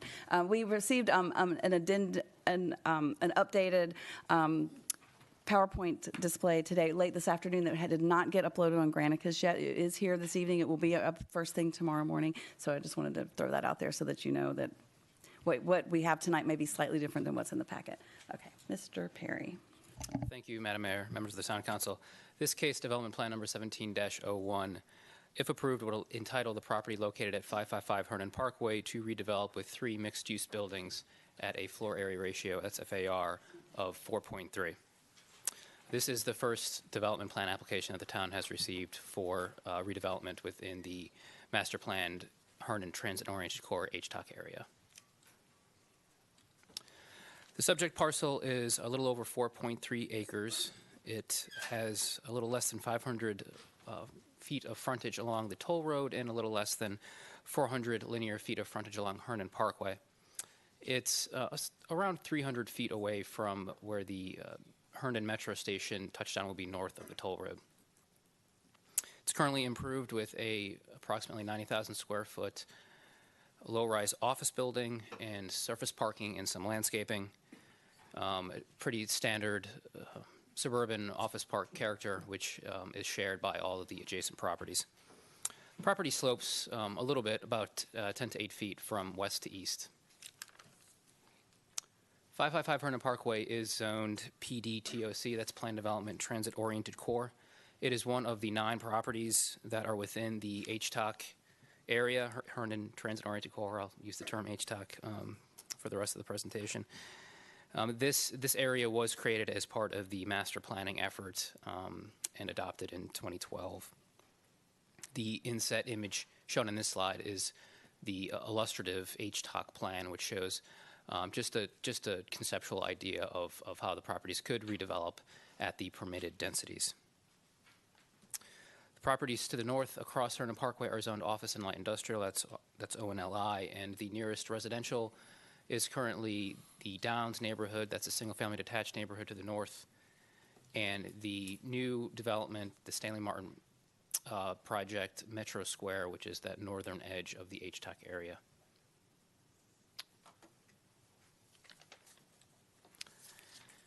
Okay, for the next few slides here, I'm going to go through the review process for development plans before I get into the actual details of what's being proposed here. HTOC development plans are regulated by the Plan Development Transit-Oriented Core PDTOC Zoning District Ordinance. That's Section 7850.8 of the zoning ordinance. In that ordinance, there's language regarding the maximum densities that are permitted. By right development is allowed up to a 0.7 FAR. A development by special exception is allowed at a 1.2 FAR, and the density permitted with an approved development plan is a 4.3 FAR. The ordinance also includes specific standards for that must be achieved for obtaining the maximum 4.3 FAR by development plan, which are each addressed in the staff report. HTOC development plans are guided by the 2030 Comprehensive Plan and the Herndon Metro Rail Area Study, which includes the HTOC plan. Those documents really set the general planning goals and the general planning principles for both the district as a whole and for the individual developments that occur within the district. The development plans are also guided by the HTOC Urban Design and Architectural Guidelines, which include all the design guidelines for both buildings and open space for redevelopment projects within the HTOC. And development plans are informed by transportation analysis, utility infrastructure analysis, and analysis to impacts to other public services. That occurred as part of that study back in 2012 in relation to the entire district, and it has occurred again more recently in relation to this specific development. So what is actually in a development plan application? There's really 2 main components. One is the proffer statement, and the other one is the development plan itself, which is really the engineering exhibit for the application that graphically shows how the property would redevelop. It includes the major components of the plan are listed here. That includes phasing exhibits showing the interim conditions prior to full build-out of the site, landscape and hardscape plans, parking plans showing both where the parking would be located and what it would be used for more specifically. Access plans, that's access for pedestrians and for cyclists, but also access for vehicles, personal vehicles, emergency vehicles, garbage trucks and loading trucks. And it also includes massing diagrams, which will show the form and the size and the scale of the proposed buildings. They typically include shadow analysis, which show where the shadows will be cast both on-site and off-site for various times of the day at various times of the year. And architectural elevation drawings and perspective drawings.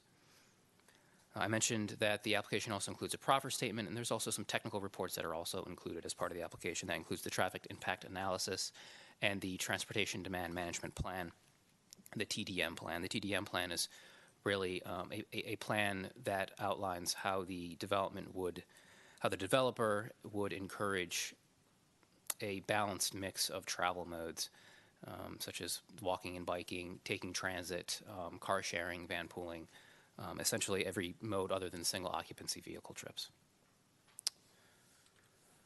The review process for development plans essentially follow that of a rezoning. At first, there's staff reviews of the case. In this case, there were several of those. Then there's an informal architectural review board review. They look at the building design and the open space design and its compliance with the HTOC design guidelines. There's a applicant-hosted neighborhood meeting that occurred in this case on January 23rd. Planning Commission reviews development plans and renders a recommendation to Town Council, and then, of course, Town Council reviews the case and renders the final decision on it. If approved by the Town Council, development plans, or the development being proposed through a development plan, would then undergo an administrative site plan review process, and then the formal Architectural Review Board review at a work session and public hearing. And then, of course, lastly, building permitting. For this case, Planning Commission reviewed it at meetings at work session and public hearing in January, and a work session and public hearing in February. There were numerous comments made by staff and the Planning Commission at the January set of meetings. The applicant went in and revised the application to address those comments. When it came back in February, the Planning Commission was able to approve a resolution recommending approval with 2 recommended amendments. Those are both listed here. Addressing the design of the mid-block pedestrian passages and addressing concepts for creating a unique Herndon identity, both of which the applicant has addressed, and that I'll get into a little bit later in the presentation. The Planning Commission resolution, which you all have as attachment 2, also encouraged the continued emphasis on high-quality building and landscape architecture and urban design as the process goes through the site plan and Architectural Review Board reviews. The Architectural Review Board looked at the case at its work sessions in December and in February. At the December work session, there were a number of comments regarding the design of the storefronts, the design of the garage facades, the overall material palette, and the open space surface treatments. The applicant made revisions addressing each of those comments, returned to the board at its February work session, and with those revisions, the ARB did assess that in general terms, the project did comply with the applicable design guidelines. Okay, finally getting into some of the details here of the actual project being proposed here. I mentioned 3 buildings. It is 3 mixed-use buildings built in 3 phases. Each phase would be designed to allow for any sequence and phasing, and that sequence would be predicated on market conditions. So I'm going to talk about them here in a moment, referencing building or phase A, B, and C. They may not necessarily occur in that order. And so again, the order of the phasing and the timing of the phasing is really tied to market conditions. No set schedule or sequence. Building A, this is on the western half of the property. This is a mid-rise residential product. It includes an integrated structured parking garage at the podium level and active uses along the ground floor of the front half, the north half of the building. That includes retail and amenity space and lobby space, and some other back of house spaces. And building B is the office building that's at the southeast corner of the property. That is a high-rise product. And as with building A, building B sits on top of on a podium which consists mainly of structured parking with some amenity and lobby space for the office. Building or phase C is the high-rise residential portion. This is at the northeast corner of the project. And the tower sits on top of a podium that consists mainly of structured parking and then some retail and amenity space along the ground floor. I've mentioned structured parking now with each of these phases. Each phase is designed so that when full build-out occurs, the garage would be connected and function essentially as a single unit, as a single garage.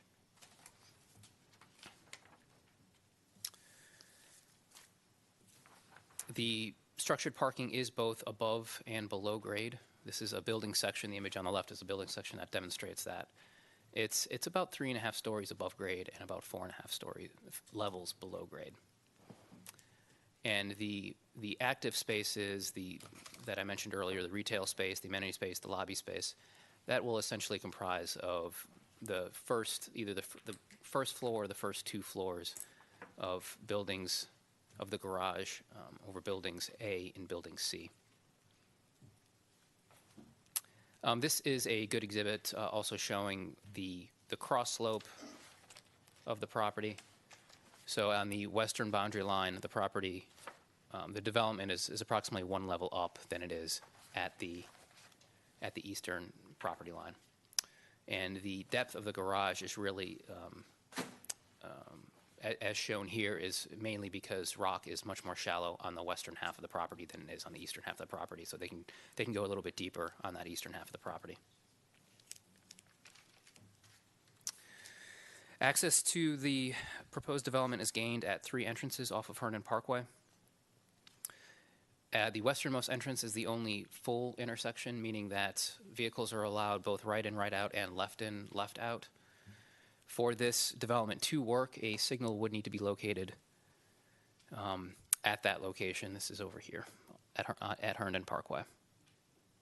There's also a right in, right out only vehicle entrance, or approximately mid-block, into the center of the development, and then a right in, right out only vehicle entrance on the eastern edge of the project.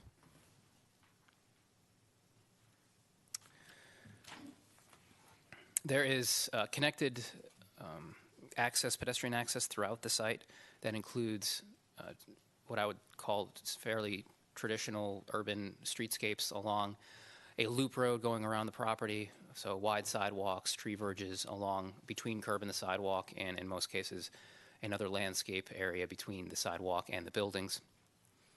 Also sidewalks in a central plaza area within that center road, and pedestrian passages mid-block through the garages. Those are the areas that are all highlighted in blue here. Those also demonstrate the areas that will be publicly accessible for pedestrians on site. Also to point out here, the green spaces, it's coming out as green mostly. The green spaces shown on this slide are the private outdoor open space areas. Those are all podium level areas and will mainly be comprised of the exterior amenities for the people that live here and work here. This slide highlights the vehicle access around the site and through the site. I mentioned a loop road earlier. The westernmost entrance and eastern entrance gain access into a loop road that hugs the property line on the western, southern, and eastern sides. And then the center road, which is approximately mid-block, includes a turnaround and access into the garage. There are also access points into the garage from each of the loop road segments.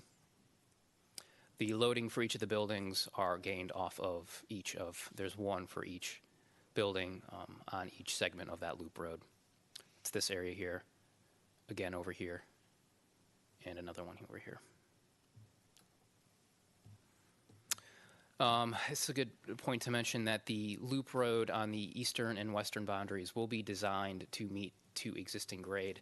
They will also be designed to function as a road half section when the adjacent properties redevelop. So when the property to the west, property to the east redevelop, they would build the second half of shared roads, shared access roads along the eastern and western boundaries. And at that point, the roads that are shown here, which are shown as two-way traffic, would convert to one travel lane and one parking lane.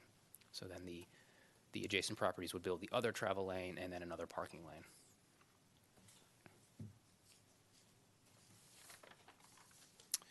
Okay, the plan proposes a specific development scenario, but it includes certain flexibility in the actual use square footages and the actual building sizes.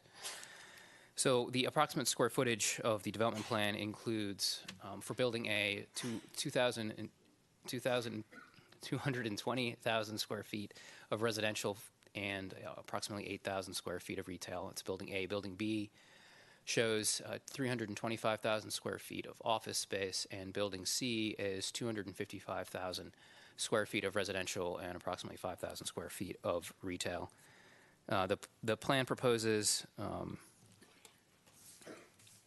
also includes a square footage minimum for the building. So if the market really just isn't there to build to what's being proposed in the development plan, the project could go as low as the number shown here, which would be 175 square feet of residential for that building A, only 200 square feet of office for building B, and only 100,000 square feet of residential for building C.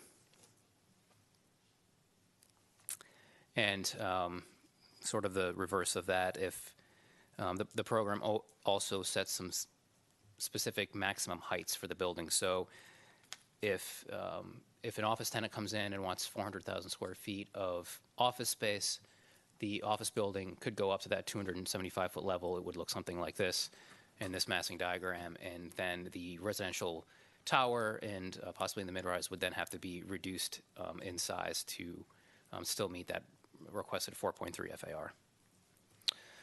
The next few slides here, I'm going to go through the conceptual design of the site. First, the building elevations. This is the south elevation from Herndon Park. This is the north elevation, I'm sorry, from Herndon Parkway.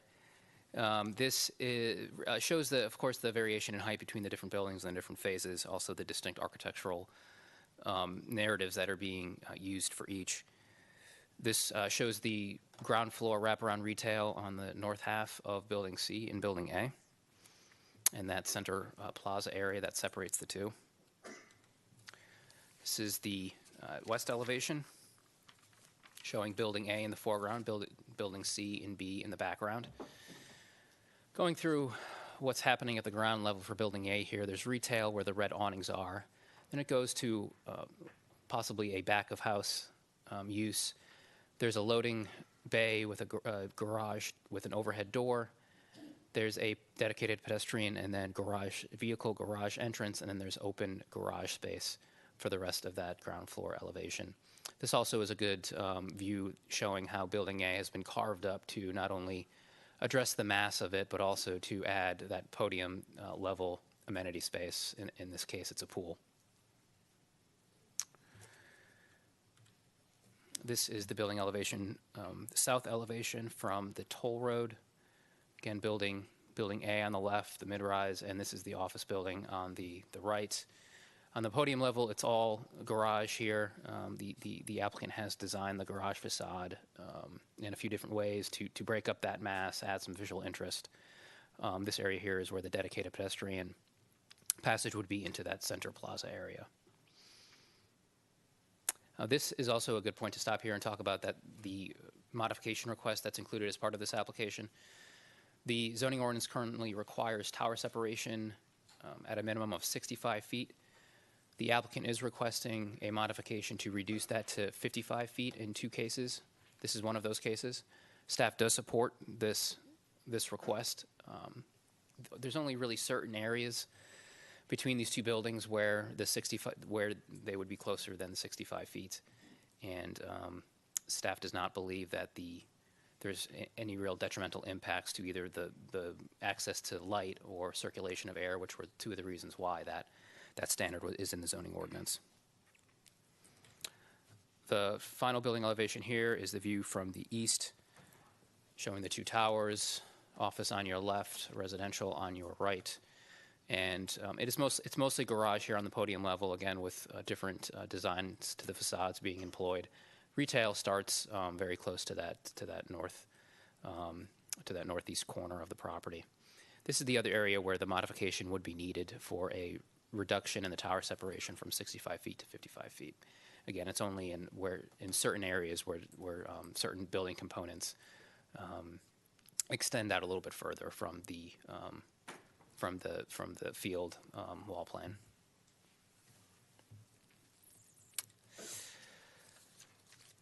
The open space design, I'd say, has been modified the most as we've gone through this process here by the applicant, and that was to address staff comments and planning commission comments. The focus here really is on creating an inviting and dynamic and engaging environment for the pedestrian, for the cyclist, and of course for people that are visiting and living and working on this site. These images here show the streetscape design along Herndon Parkway and the side streets.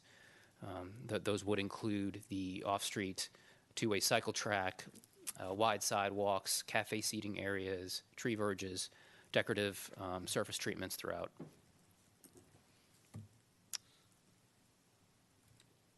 This image here shows the center plaza area, which includes some programmable space, some passive recreation space. There's a lawn area, there's a decking area, canopy trees, opportunities for seating, there's cafe seating, there's focal points.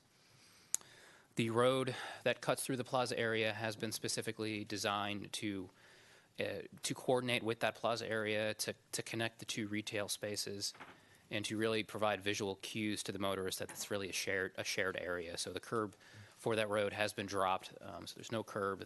The roadway is decorative pavers, and bollards are used to separate the road from the sidewalk.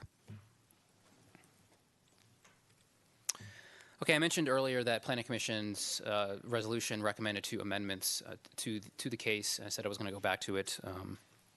Those two, or rather one of the amendments was to work with staff to further design the pedestrian entrances, make them more inviting, more comfortable for the users.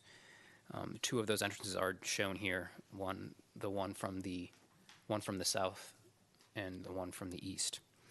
The applicant has addressed that concern by adding proffer language to the proffer statement, essentially saying that they'll work with staff as the process continues through its site plan and ARB reviews to refine the design, to improve it, not only the design but possibly the heights of these pedestrian passages, just to really ensure that they're a safe and comfortable and inviting environment for pedestrians. The other Planning Commission recommended amendment to the application was to develop specific comments expressing how the development could reinforce a unique Herndon identity. That's something that's referenced in the comprehensive plan. The applicant has addressed this by adding a dedicated development plan sheet that explains how streetscape elements and how signage and how artwork and focal points and historical references will be used to help create that unique Herndon identity. This slide here shows outlines really the proffer statement highlights offered by the applicant. Proffer statement does include proffers regarding building and open space design for uses, for transportation, for environmental sustainability practices, both for building and for site. And that does include a requirement to achieve a LEED or equal certification for the buildings. And there's also proffers regarding numerous monetary contributions to both the town and to Fairfax County. Those include an off-site transportation contribution for off-site transportation improvement projects specific to the HTOC area. It also includes a monetary contribution for sanitary sewer infrastructure, that's town infrastructure, in direct relation to the development of the HTOC area. There's a monetary contribution for Parks and Recreation, Town of Herndon Parks and Recreation. There's one for Fairfax County Schools and another one for Fairfax County Fire and Rescue. When staff presented this case at the work session, we discussed some remaining items that staff was working with the applicant on, which are listed here on this slide. Those items were all addressed prior to the work session.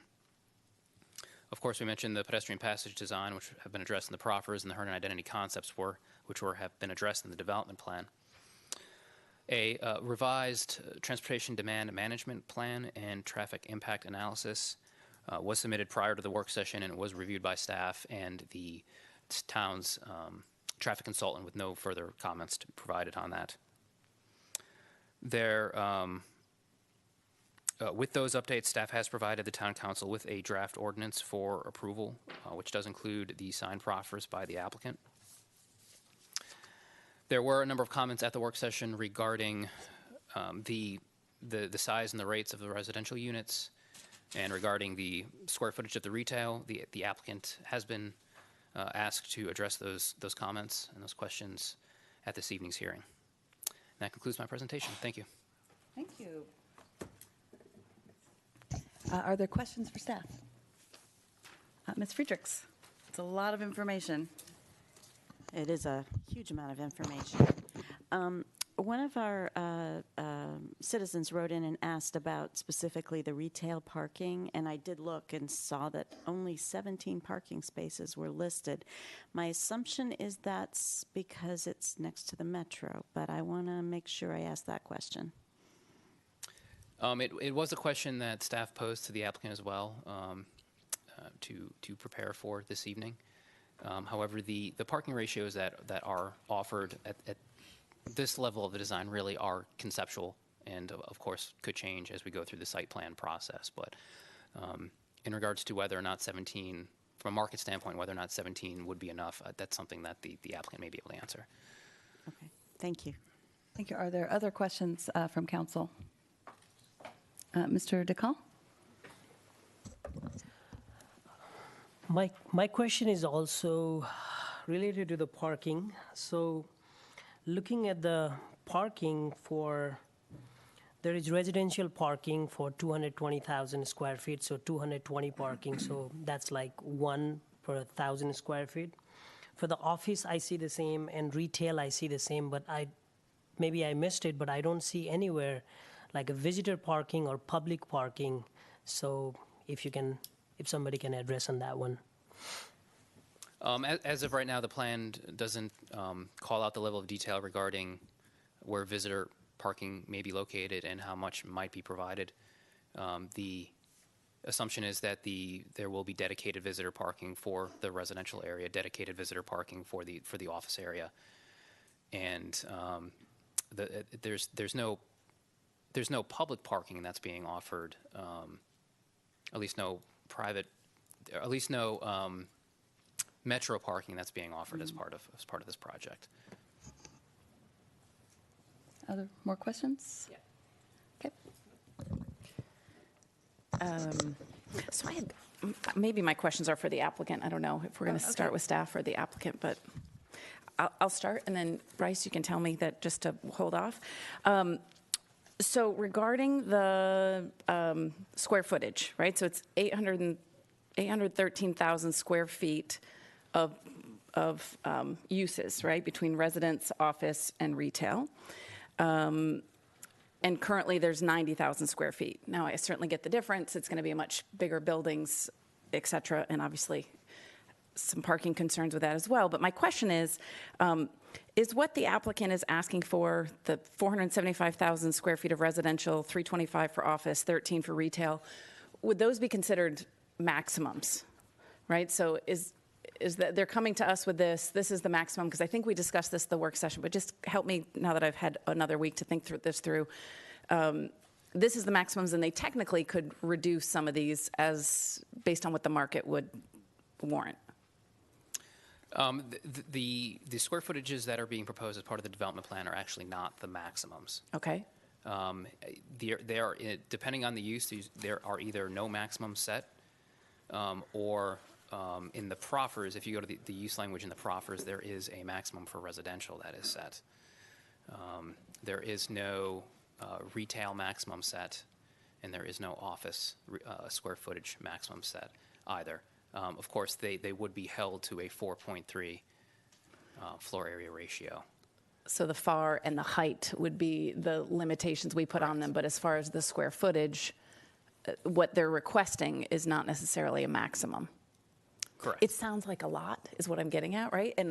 And I know this isn't my line of work, so I'm happy for them to help me understand that. And again, I understand the scale is much different than the current building that's there, but I was just trying to understand if what they're proposing, because, okay, my second question to that, or kind of the follow-up to that is, so what if market changes, right? Because we all know we're thrilled that this has been 2 years in the making, and they're the first ones within the HTOC to come to us with a potential plan.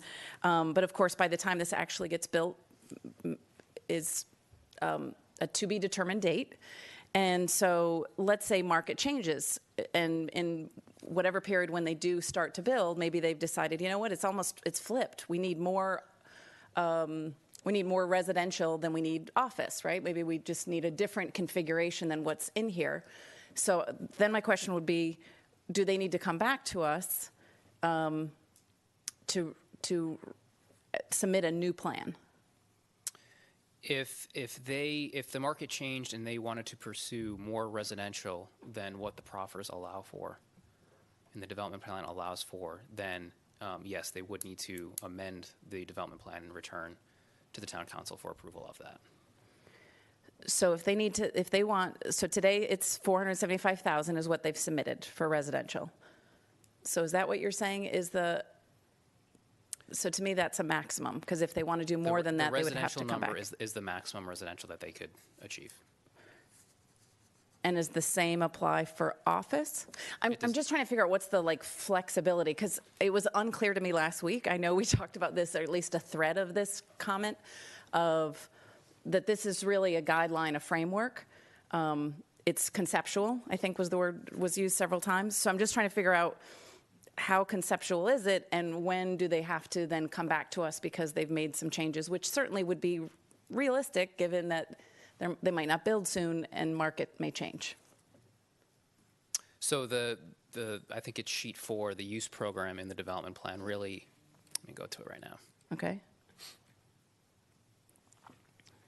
So there's some areas that are certainly flexible, Okay. And there are other areas that are possibly a little less so. But there's no maximum square footages here. That's not a column anywhere on here. However, that is something that is in the proffer statement specific to residential. So if this were to be followed, it would be held to, of course, the minimums that are shown here for each, and then the maximum for residential, and then of course the height and the density. But there's no cap on office, and there's no cap on retail, as shown here in the development plan. Okay. Yeah, because it's as it stands, 58% residential, 40% office, and less than 2% retail. And I guess this is a little, they're the first ones. Again, I'm thrilled that we have an option coming forward. I think this lends itself to some of the other folks to look at maybe they need more retail, or there's got to be a grocer's, or I'm sure they'll figure out what the other ones are. But just, I was curious about how much flexibility, but that's helpful. I know we've talked about parking, so I won't continue to dwell on that. But, and I remember from PBAC discussions that the cycle track, of course, will go right in front of this, which would make sense because it's right by the metro. Was there any reference to bike parking? There is required bicycle parking that they will need to provide. That's a zoning ordinance requirement. They also provided public bicycle racks within the streetscape. So refresh my memory, because I'm just thinking about what's the ordinance ratio for bike parking? Because I'm thinking if it's 475,000 square feet of residential space, and I forget how many units, like, is it based on the number of, like, what's? It's a good question. Because it would seem like a significant amount of bike parking. I don't know it off the top of my head. I will have to look that up. Okay. And of course, being in proximity to the metro, whether they're going to, have to kind of monitor that, right? Because they want it for the use of 555 and not necessarily for the metro. But is it, pardon me, Yeah. is this, at this point in the process, are we at that level of detail, or are we a little broader of, these are the kinds of things that will be there, but we don't have the ratios necessily completely figured out yet? That's a fair statement. We did ask that they show bicycle racks, conceptual locations of bicycle racks within the publicly accessible streetscape, and they have done that. That they will be held to the zoning ordinance. I apologize, I don't know what the ratio is off the top of my head. That's okay. And I one don't thing either. I did forget to mention too is, in addition to the off-street cycle track, they are providing on-street bicycle facilities for each segment of the loop road. Great. And then finally, as far as, I think they mentioned it will be green buildings, and just if they've talked about from a sustainability standpoint, if they're shooting for LED, lead certified, silver, gold, if they've the proffers mentioned require at least silver. The proffers mentioned LEED certification, which is the base level for the residential buildings, and LEED silver for the office building. Okay. Thank you. Thank you. Anyone else that hasn't spoken yet? Mr. Delaga. Thank you, Madam Mayor. So just to be clear, from the work session last week, just to be clear, thank you, Madam Mayor. No problem. From the work session last week, no changes to the square footage for retail, residential, or office, correct? Correct. Okay. And someone was going to speak to the potential of products, potentially a range of products offered for residential, and also potential for possibly an increase to the retail. That is correct. Thank you. Other questions for Mr. Perry? No? My only question at this point is, since it's, if I'm hearing this correctly, there's a maximum right now on residential, but there's flexibility in office and retail uses. Is that what you just said? That is correct. Okay, and is that because just, in part because just regionally, there's a big push to, like, the development community is very interested in a lot of residential because that's a hot market right now, and that isn't and as a municipality, we are hoping to have more of a balance, and did that play into that? That's entirely accurate. That is the reason why staff wanted to see a cap on residential. At this point? At this point, we want to make sure that balance of use can be achieved in the HTOC. Awesome, thank you. Any other questions for Bryce before we hear from the applicant? Applicant may clear up a lot of these things for us. Okay, so this is a public hearing. First I will, the public hearing is open. I'll go ahead and invite the applicant's agent forward, Mr. Wire, to address the council, and we will likely have some questions for you too, sir. So welcome. Great. Good evening, Madam Mayor and members of Town Council. Ken Wire with Wire Gill. I'm the zoning counsel for the project.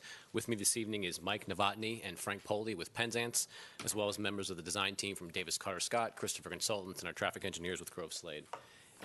Mike, I think you need to sit up there to run me through the presentation. Madam Mayor, if it's it's okay with you, we have a presentation. I took down notes about what you asked. Feel free to interrupt me, because I think the idea here was to convey as much information as we can to you, and hopefully I'll address some of your questions with a little bit of repetition. What we submitted new plans on are, when I sat here last time and watched that the project looked a little bit washed out, so we're hopefully these architectural colors are a little more richer. I think it was just due to the back and forth with staff. So, Mike, if we can just go ahead and go through the presentation of the second page. Obviously, you know this site quite well. It's a 1980s era suburban office market, two-story building, backed up to the freeway with a sea of parking. 7 years ago, you decided you want something else here if you were going to support the Metro, and we're very proud and excited to come forward and deliver on that vision. This is an excerpt of the HTOC planning area. One thing that's always been fascinating me as a land use attorney is planning documents are an invitation to developers and endorsed by the community. What they're saying is, if you come to town, we want something like this. These are our development parameters. We want a certain amount of office, parks, open spaces, and the like. Well, what they don't have done, they typically have not done at that stage, is actually design a building. So these are placeholders to say, we think 400,000 square feet of office, 800,000 square feet, whatever it is, would look something like this.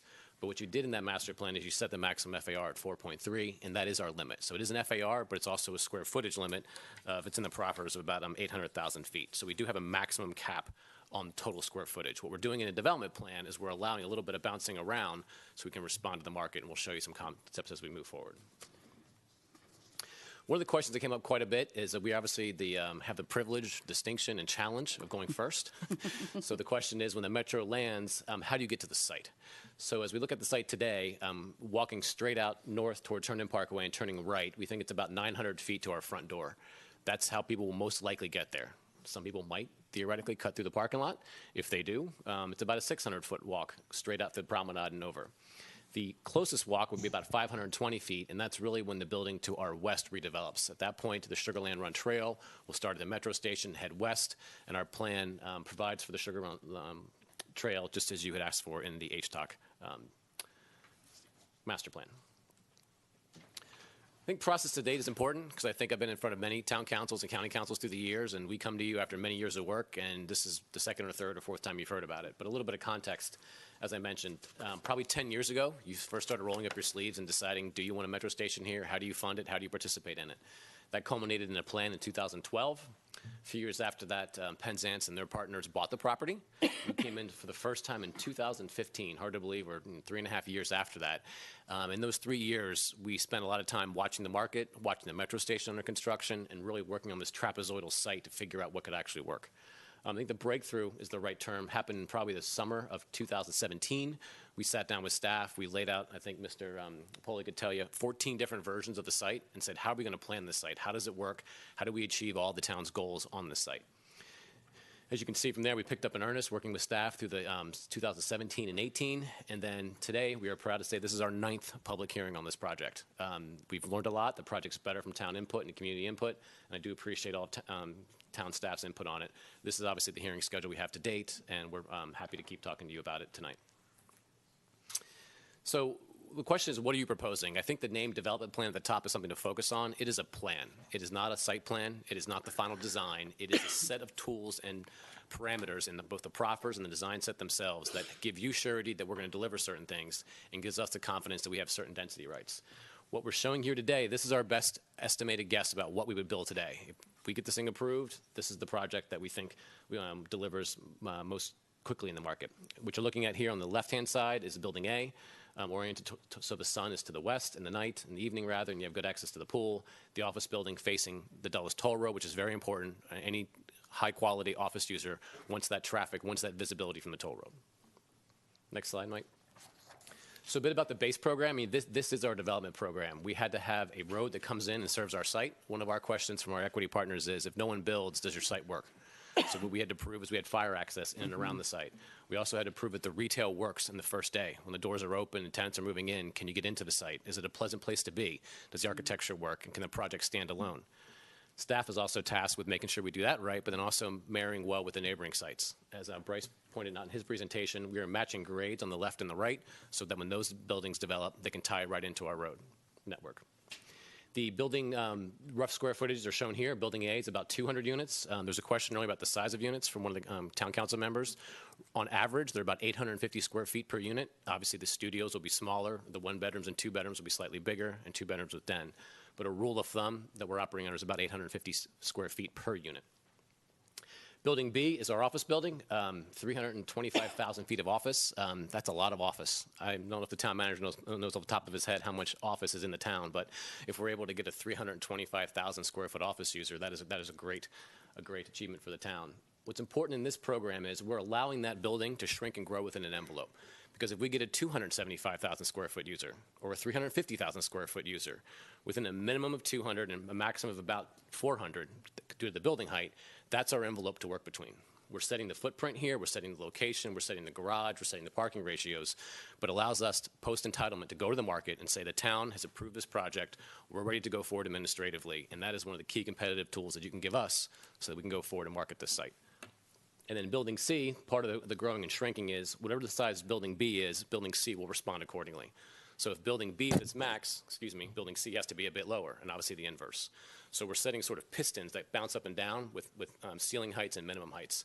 And that's really the development plan you're approving is this ratio in this box that we're working in. So a lot of time was spent with architecture. 3 ARB meetings and work sessions, planning commission. We spent a lot of time with the development team working through this and to explain this key. The little red arrow you see in the bottom left, that's pointing at where you're looking at your perspective is. So on this site, you have your back to Herndon Parkway and you're looking southeast. As I mentioned earlier, this is our primary frontage, we think, for the near term when people are coming from the metro, you're coming to the retail at this corner. A lot of good comments from the ARB about having rich materials, awnings, seating. We'll zoom in later, but I wanted to give you an idea of the scale of the project from this corner. Big comment, too, when you have sites this big, and I know every jurisdiction struggles with this, is how does the building read? There's this very stark reading, which is on a plan set in the development plan, but no one sees it like that. People see projects by walking through the street, touching them, eating there, and riding their bikes around. What we spend a lot of time on here is breaking up the massing from color. You see undulations of white and dark and red, and also setting the building back quite significantly there where the pool is. What we think that does, it takes advantage of the sun, also allows more sun into the site, which is also important. The sun shadow study is very important for us, for all the units, to make sure that they are as lively as they can possibly be. And that's why we took this approach with varying building heights. Here we have our back to the Dulles Toll Road. We're looking to the north. This is the office building. This building, to give you an idea, is about 325,000 feet, as I mentioned.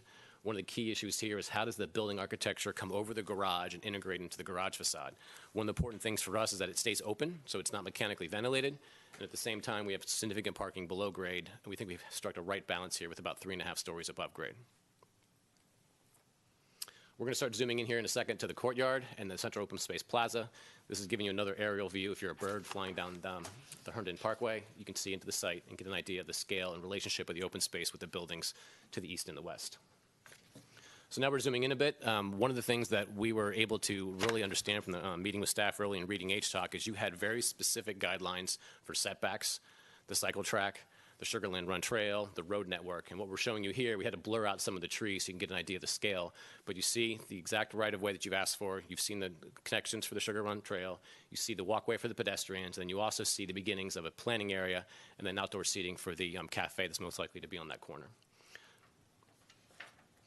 This is the back of the building, closer to the Dulles Toll Road. Another issue we had significant discussions with staff, ARB, and Planning Commission is how does the architecture come down from the building and tie into the garage?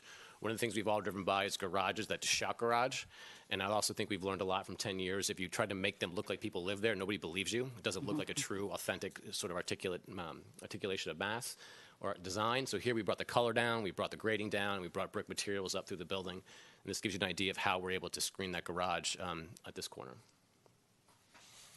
So staff mentioned this. One of the challenges we have on the site is we have rock below grade, it's a trapezoid, and it falls 11 feet east to west. So we took an opportunity with the design team. We were challenged early is how do you take advantage of that? So here we have our back to Herndon Parkway looking to the southwest, and you see the building B, and you see what we're calling generically the Herndon Cafe, and you see an elevated wall that's basically 0 on the far right, and it gets to about 9 or 10 feet on the far left. And now we took that opportunity to have additional plantings and also cafe space, so you can move people out closer towards the trail without having to be on top of them, give you that separation we think creates a nice balance. This is the same view, or same tenant space. Now you have your back to the Central Plaza. You're looking back towards the west now, and you see how that wall is basically, if I'm standing in the picture, I'm at ground zero, that can walk straight into the Central Plaza, and you're looking to the west as it falls off to grade to the west. So we'll spend a few minutes here talking about the plaza. I think this is one of our key sales points. And when you come into a place that's not already developed, how do you take that 80s era suburban model and make it something that people want to live in and make the town proud? And one of the designs we came up with is a central open space plaza that prioritizes the pedestrian. We all take Uber, we all have people come to see us. We still need to have the ability to drive in. So with the cars coming in the center of the project here, the picture rather, it's at 0. You drive right off the road and you drive straight in. How you initially give visual cues to both the pedestrian and the driver is that we have pavers. We've proffered to that. There's certain paver requirements in the proffers. We've also talked about bollards spacing out the pedestrian and the vehicular traffic. And we'll zoom in a minute, but I wanted to focus on the green area here, which is an unprogrammed area meant for children and kids and just an unregulated, scripted area. People can move chairs around and sort of do whatever you feel like doing. As you move back towards the south of the project, you see a decked area that's meant to be a little more structured, a little bit quieter, a little bit more shade. And then finally, in the far background is the entrance to the office building. And we can stay on this slide for one more second. You're starting to see the above-grade open space. That's often overlooked. 10, 20 years ago, nobody put anything on the roof, and now we're all clamoring to put something up there. It's basically found area. And the design team, when we come back to ARB, will really fill out what that actually is. But our commitment is to be in substantial compliance with this this development plan. Those areas will be programmed for tenant use. So now we're further into the plaza. This is the crosswalk between Building A over to Building C. This gives you an idea of the rich materials with the pavers, the bollards, and also the treescapes and the planter boxes that give that open space courtyard there some more character. This is now we're standing in the Green Space Plaza, kids with balloons. One thing we've learned through the years is that these buildings function like our society. All types of people live here, and you'll see a slide in a minute. The young, the old, the new families, the older families, and this area needs to function for everybody. So this is one of the key areas we thought, having this area out towards the parkway, so you can imagine someone sitting in a restaurant and watching their kids play, 50 feet away in the little open space, green space area. Now we're in the shade. We're looking back to the north. This is the decked area. What the material is, we're not sure yet, but the idea is that it contrasts with the pavers. It's a little bit warmer, a little bit more subtle and calm to give you that relief from the open space areas. Now we have our back to the office building looking out. You see the blue, orange, red, and yellow thing. That is a art element or sculpture. What that is and how we execute that will be designed when we come back, but we want to show a placeholder, the location. That's a key piece of identity to say, meet me downstairs at the restaurant, meet me at the fountain, meet me at the architectural sculpture element. So a question you had a few minutes ago, and even at the work session, was retail. So retail has changed a whole lot since you approved this plan in 2012. I know I buy a lot more from Amazon than I did, 10 years ago, even last year. We all know that retail is a necessity to make a place amenitized so people move there, but it also has to work. So one of the things we worked on with staff is there are tens of thousands of trips that go by Herndon Parkway every day. The retail needs to be seen by them. People can interact with it, and we think that's also important for it to be across from each other and all tied in with an open space plaza. So the solid line you see here is what we're guaranteeing to be retail frontage. That's what we know will work. We feel we need that to make our projects work. One of the earlier questions was, how do you know you have enough retail? As a rule of thumb, it's about 8 or 10 square feet per 1,000 square feet of floor area. So what developer consultants tell us is the max floor area we think we need is 8,000. We're programming up to 15,000 because, as I mentioned, retail's changing every day, but we think that is a rule of thumb. It's been tried and true for years, and we think that works. Could you repeat that again, the rule of thumb, Absolutely. the numbers? It's roughly 10 square feet per 1,000 square feet of either office or residential. So with an 800,000 square foot project, about 8,000 feet is what we think we need as a starting point. And that's what you've seen programmed in these red lines. With that said, there's a lot going on at the ground floor. We also need to have amenity space for both our office tenants and our residents. We've dotted the line, as you can see on this exhibit, showing amenities, leasing, and lobby. That retail area may move. We may want to talk to a restaurateur that wants more. Maybe we're off by a few thousand feet. So we've built flexibility into the plan, just like we have for the building pistons to go up and down, to surge volume, the retail to move as we think it can respond to the market. And the same thing happens on both the left and the right, where you have the leasing lobby and tenant amenity space. One of the cool trends we see today is people are blending that line between your residential building and the amenity space and the restaurant. So you come in and it's almost quasi-hotel-like. Whether we're there or not, we're not sure, but having them next to each other and having that integration is a key point to our project. And then finally, in the back where the office building is, that's also a potential opportunity depending upon who that tenant is, what's in there. You could easily see a coffee shop or something like that in there. We didn't want to commit to it early because it's all the way in the back. But in maturity and to build out, that might be a spot we want to convert. So Herndon identity, one of the things that's important to any town is, or city or county or jurisdiction is, how does this project fit in with our fabric? Well, the first answer is you approved HDOC, you approved a plan, and we're delivering on that. We're beating your FAR. The parking, actually, we talked about, we can talk about it in more detail. I didn't invent that, nor did our team. You passed an ordinance, you put it in your master plan, and we're meeting it. Much like the floor area, what the plan we've set up is we're allowed to wiggle that a little bit. If we'll probably overpark in the beginning, and maybe we'll underpark as it gets more mature. But those numbers were what your ordinance says, and we're meeting your ordinance to give you some sort of construct. So yes, the parking for the retail is 1.25 per 1,000. Didn't create that. That's your ratio. It's probably a little low. When we come back in and talk to staff in the first phase, we will likely bump that, but that really depends, again, on the retailer. Is it a restaurant? Is it something that primarily serves those who are there? But again, it's a floor that you set, and we can go above that. So much like the maximum floor area is a cap, parking's a minimum. So we can bounce around to what we think is right, but I want to give you some context to where that number came from. With the Herndon identity, what we thought was a good key working with staff is you have a very rich tradition of pedestrian improvements, signage, streetscaping, benches, the signs from other areas. We think this palette of options is something we'll come back to the ARB. We're proffering to this. It's in our plan. We'll have these materials. It certainly won't say Del Rey or other things on there, but the idea is I think with this sort of set of options, we can deliver on that goal of the master plan, which is this project should relate to Herndon. So the commonality elements you have here in the Central District and the Historic District, we will bring across there and make sure they're incorporated into the plan. So a lot of questions. What's really challenging about this site is how do you get in and get out? So I can spend a few minutes on this, and then I'll pause for your questions, or I'll hopefully be finished. The blue lines you see here, this is vehicular circulation, and we'll show you in a second. On the building A, that left and right in the middle of the screen, that is actually at grade. So you can come in on our segment A, drive out to the center courtyard or back. It's all at grade, no elevation change. On building B, similarly from the back, and you'll see it in a second, you can drive straight in that grade. It gets a little challenging from the central plaza to the east. That's where that 11 feet comes back up. What we're showing here, not in actual literal terms, but you have to take the ramping if you're in the internal part of the courtyard and you want to go out to the east. You got to take the garage ramp to get down that one floor. So pedestrian connections, exact same story. We have two of them at grade and one with 10-foot change. We won't belabor this point. Maybe we'll just go up to the next slide and we'll start to show the open space or the views to the corridor. I wish our screen was bigger. This is building A. You're looking at the top from the outside of the project looking in, and from the bottom you're looking from the inside of the project looking out. What we've really done here is this is actually a function of building height. Well, we're limited to 85 feet by construction type for the code, so our actual maximum parking passageway is limited to what it is. So what we decided to do is exaggerate the width a bit. So you can see the pedestrian access through. We've proffered, as staff mentioned, to have extraordinary lighting and materials so that it feels welcoming. We've all been to places where you walk up to and you think, should I go in there? Right. Is that for me? And our goal is to shout that with signs and lighting and make sure people feel safe and secure as they walk through these areas. So it's a different story as you move around the site. You can get an idea now of how much taller this is. This is the southern entrance. To give you an idea, that's a person that's probably 5.5 feet tall, and you can get an idea that this aperture is much taller than that, and that's a function because it's next to the office building in a much taller building, and the height constraint is not as constrained there. But we wanted to show that because you can clearly see through. If we were standing there, you could see the light at the other end. It's only a building width away. We want to give you an idea of the quality of the materials. And again, we're going to replicate the signage, the lighting, and the materials so that it feels like one cohesive project. On the east, the only story here is when you're in the plaza, you have to go down a flight of stairs. So on the top, you're seeing how tall it is in the opening, similar to the office building. As you walk about halfway through, you need to get to a set of stairs that pops you out to the bottom.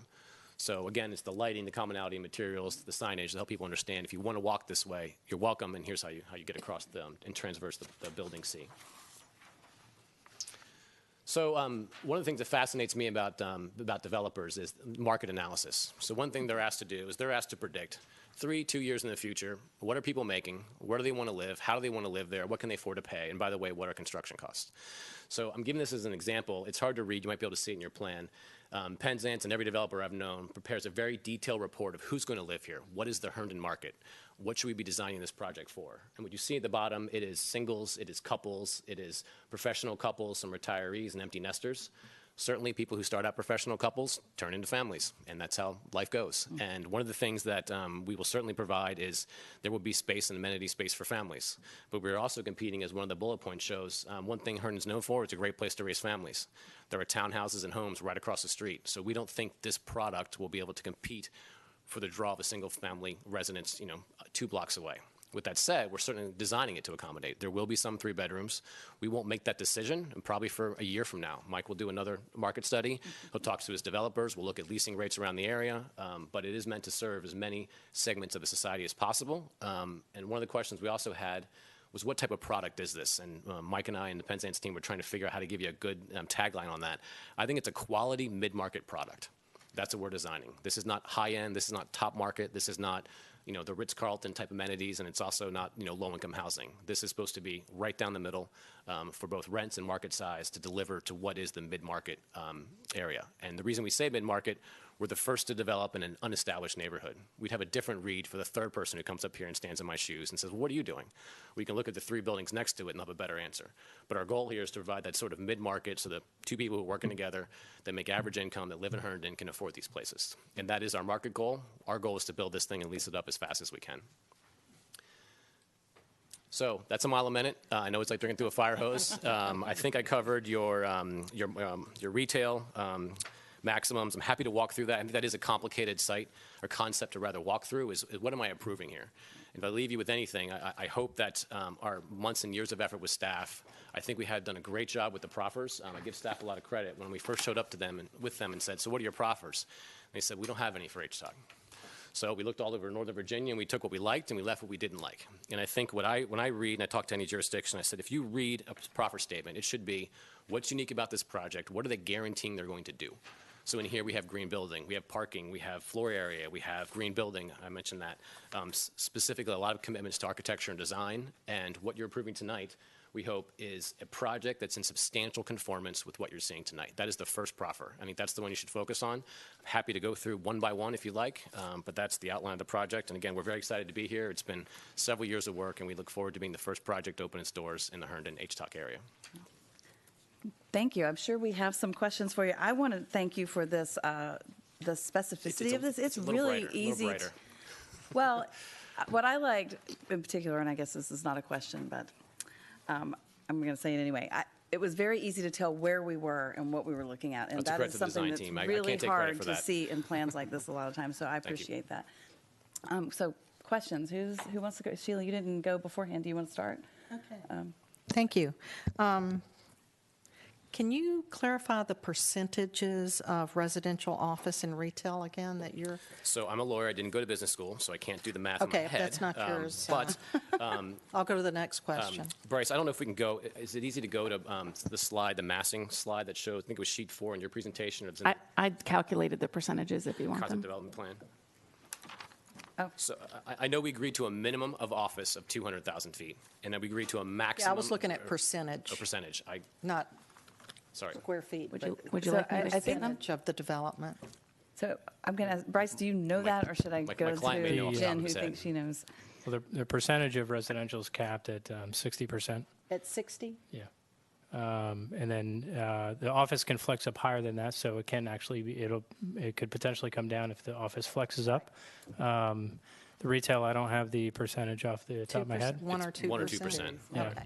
And if I could just add on, and Ken did a great job describing the project, but I just on the retail piece, I want to stress a couple of quick points.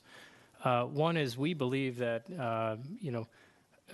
significant and retail and the right kind of retail is going to be necessary for this project, and so if we can put additional retail into this space, we're going to do that. We're going to try to do that.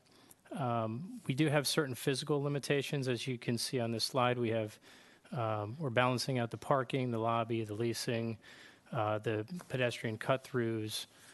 So there is a little bit of a balancing act. So those will play out a little bit more as we do a final design.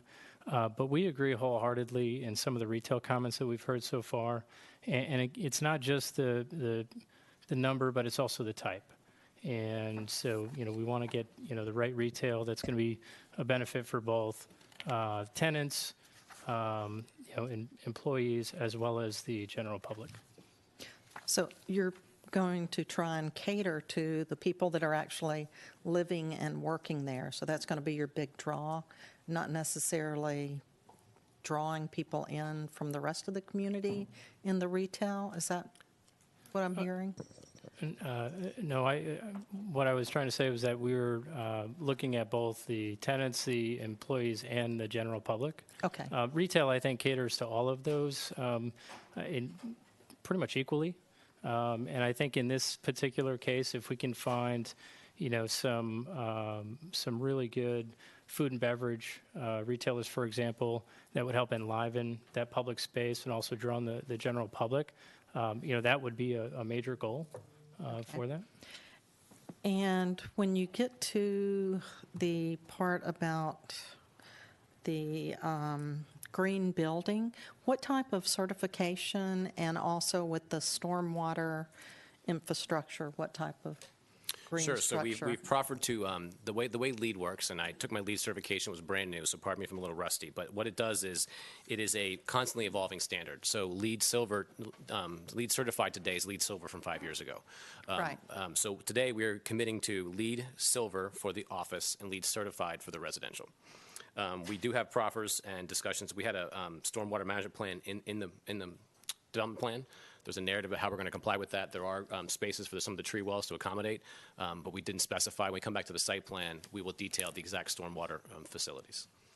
Okay. And then on the other contributions, when you talk about sanitary sewer, off-site, schools, and fire and rescue, where can the public see what we're talking about? It's a great question. So in the developer contribution section, we worked with town staff, and I know just enough of this to be dangerous, but I know the town is exploring a upgrading of the sewer line in front of the Herndon, along our Herndon frontage.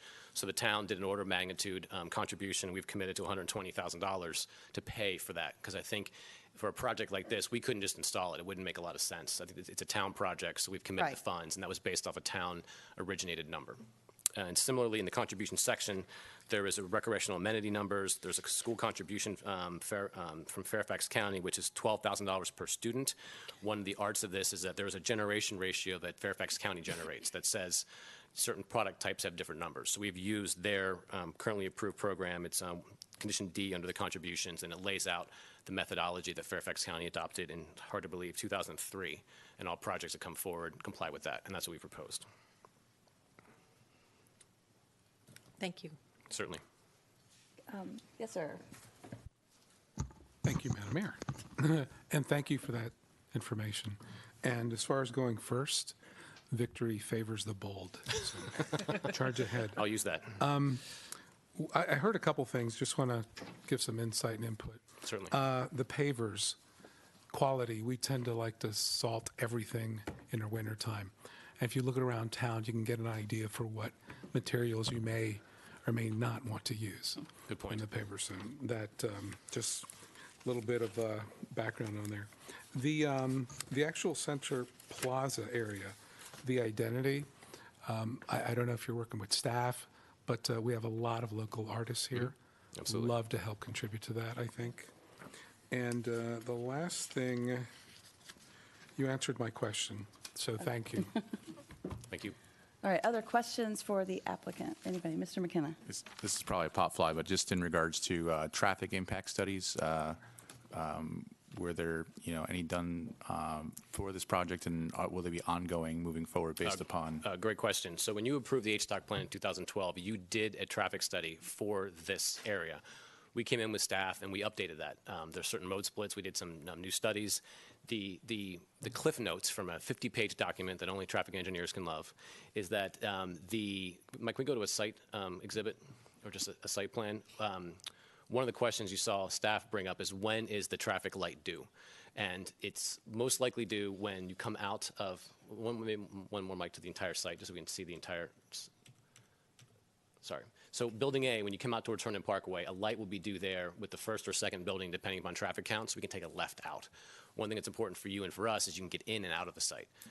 But what the underlying assumptions were in 2012 are still proving true. And this is probably the #1 community question. We had that open house, and we had 40 people show up. Is not so much our site, but what's the entire network?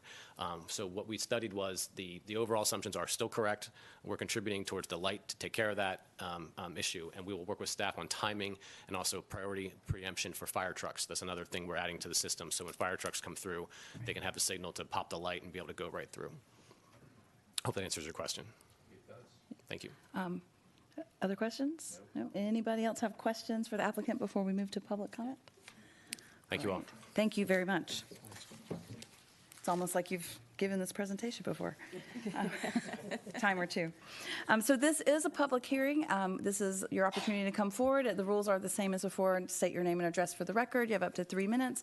And when the red light comes on, please wrap up. I am sure we have people who were interested in speaking. So we'll start with Ms. Glakis and move on to Ms. Hutchinson. And you guys can feel free to queue up if you want, because I have a feeling we may have quite a few. Barbara Glakis, 935 Barton Oaks Place. I think the plan is great. I appreciate the company for developing such a beautiful plan to bring to Herndon. I do still, however, want to encourage you to wait 2 weeks to vote on this. I can appreciate that it started around 2012 or 2015 as the list there, but of course it went through staff, it went through boards and commissions. Last week was the first time it was presented to you. And this week is the first time that it's being presented to the public at a town council public hearing. So I think it's only fair, we hear a lot about transparency, that you give the public 2 weeks, and yourselves, because you're still coming up with a lot of questions, which I can understand, about parking, size and variability of units, food and beverage. Does that mean restaurants or places to buy groceries? Even the presenter talked about how he gave you a fire hose presentation, and it was. So I hope in 2 weeks you vote to approve it. But I do hope, give yourselves time to answer any more of your questions and give the public time to, just 2 weeks to look it over, and then come back in 2 weeks and give it a yay. Thank you. Microphone's off. Ms. Hutchinson.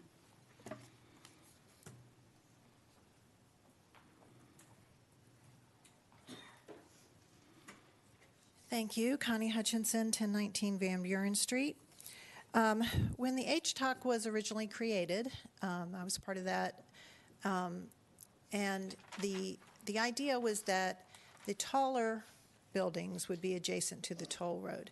So my only concern here is that the residential, the lower rise residential, instead of running parallel to the Herndon Parkway, it's perpendicular to that. So that would be my only concern, that, we talk about accepting taller buildings as they step back. And because the buildings across the street are not granted the same density and the same height limitations, that might be something to consider. The other thing that I wanted to bring up, we talk about the traffic impact, and that's all well and good, But I want to make sure that somebody somewhere has contacted the airport to make sure that this isn't going to have any type of negative effect on the air traffic, because right now, when the airport was built in the 60s, it was smart of our town mayor at the time, Richard Bennett, who was a pilot, to make sure that the flight patterns did not go over the town. So I don't know what the flight patterns are, but I think we should make sure that this isn't going to adversely affect the fact that they stay out of our airspace at the moment. Okay, thanks. Thank you. Is there anyone else who would like to come forward and speak on this item? Yes, sir.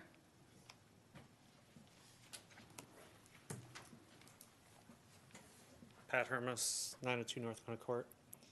So I guess my concern is not only about this building, but it's more general. So last year we purchased additional water from Fairfax, but we didn't budget for any additional sewers or water towers or other things to bring those facilities in. And with this plan not having a definitive date when it's going to start and what tax revenue it will bring in, and with all the other open businesses around Herndon that have left, I have a concern that the residents are going to end up paying higher taxes due to helping put in these facilities without a definitive return date. So, I mean, I'd encourage you all to think about how that all fits together, because I think whether you support this project or not, I mean, there's going to be projects that are built, but we need to make sure and encourage and challenge all of you to not have this burden fall upon the residents. I do support the development, but I want to make sure it's done in the right way with the right forethought. So leaving open-ended dates, honestly, I know we have to put in the facilities before you can bring the people in to do the buildings, but I haven't seen a plan. And last year, I know it was asked about when the water was put in, when the other facilities were going to be budgeted for in that, and there still is nothing in this year's budget to do it.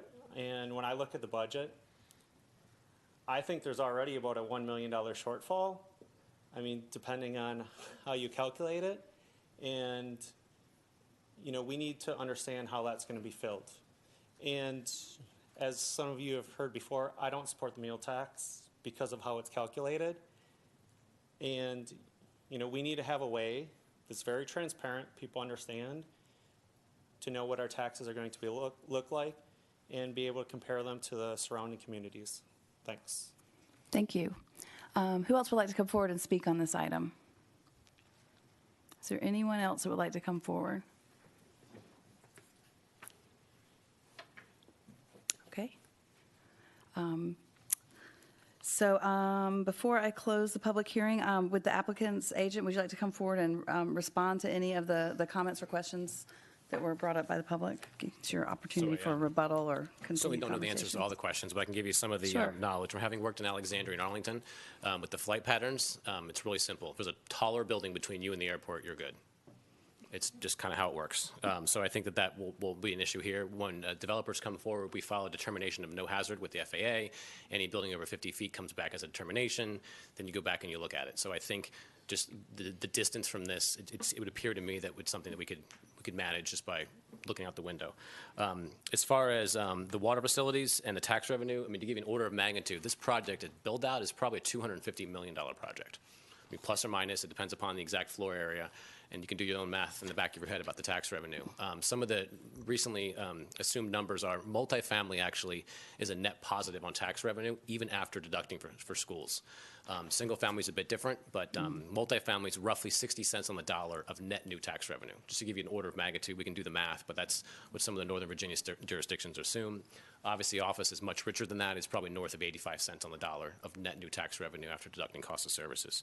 So what you've seen in other jurisdictions is a move to support more mixed-use development because it does kick off positive tax revenue. Obviously, the water facilities, that is something you have to work through. My understanding is there's capacity today for our project, but as the projects build out, there eventually won't be. And at some point, yes, the town will have to take over the burden of building the facilities. But my understanding is where we sit today, there is capacity, but at some point at year Y, not sure what that is, ground year 0 plus something, then it will need to go in, and I'm not sure the details of that. Thank you. Thank you very much. So I will close the public hearing, and does the town manager want to comment on the sewer issue, or do we want to address that at a later time?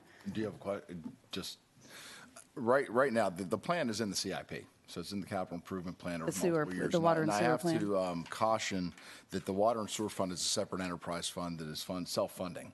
So we have a balance of cash. We also have the ability to bond. Now, obviously, the bonds are underwritten by the town of Herndon taxpayer and the good faith and credit of the town of Herndon.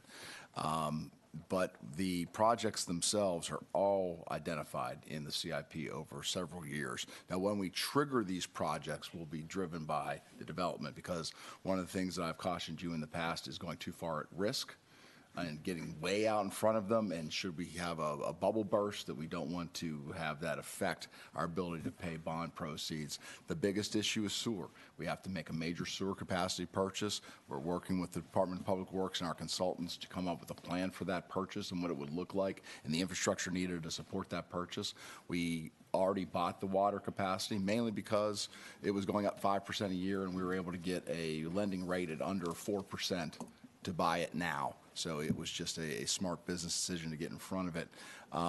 As we're moving forward, how we're going to deliver water down there, we already have planned for some retrofitting of water tanks on the Alabama Drive site. That's in the CIP. A new main that is going to come off the W&OD trail, which how we're going to get it from Fairfax County. It's a main that sits there right now unused. We're going to use that main and push it to the Alabama Drive water tank. All these things are in the CIP and already planned for. And I'm watching Tammy and Mike shake their heads up and down, so I know I'm somewhere in the ballpark of what I'm speaking about right now. Thank you, and thank you for letting me put you on the spot No like problem that. at all. Okay, so I will close the public hearing, move to council level for discussion and action. Is there a motion? Anyone? Everybody at once. Madam Vice Mayor. Madam Mayor, I move that we defer Is it defer or continue? To continue. To continue. Yes. To continue ordinance 19-0-07 until a date certain. As soon as I get my calendar out, that would be April 9th, public hearing. Okay, we have a motion to continue made by the Vice Mayor, seconded by Ms. Friedrichs. Yes. To continue to a date certain of April 9th. Discussion on the motion. I'm sorry we had so few people show up. I would like to hear more comments. The people I've talked to in the community seem to be very excited about this. I know I'm very excited about it. It's part of what you do in a transit area, and if we look at the buildings on World Gate Drive, you can see those were all developed at a larger scale because Fairfax County took care of that before we had our land swap quite a few years ago. And the land that sits where the park and ride is on the other side of the toll road was, in fact, the town of Herndon.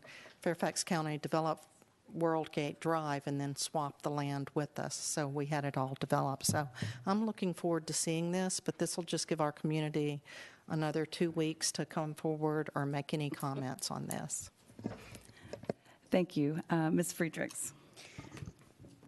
Somehow I've lost my little black thingy. But anyway, I find this a very appealing development. I think it will definitely move us in the right direction. But at the work session, we had discussed wanting to have some extra time, and so that was already in my mind, so that's why I'm seconding this. Thank you. Further discussion, Ms. Baker, followed by Mr. DeCall.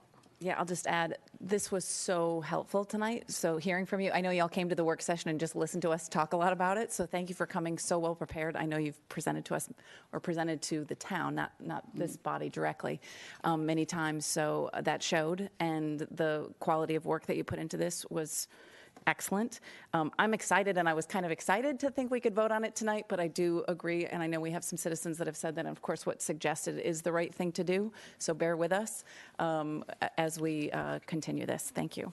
Thank you. Mr. DeCall. Thank you, Madam Mayor. I certainly agree with Councilmember Baker. This is really great presentation. I am a kind of visual guy, so this really made sense to me.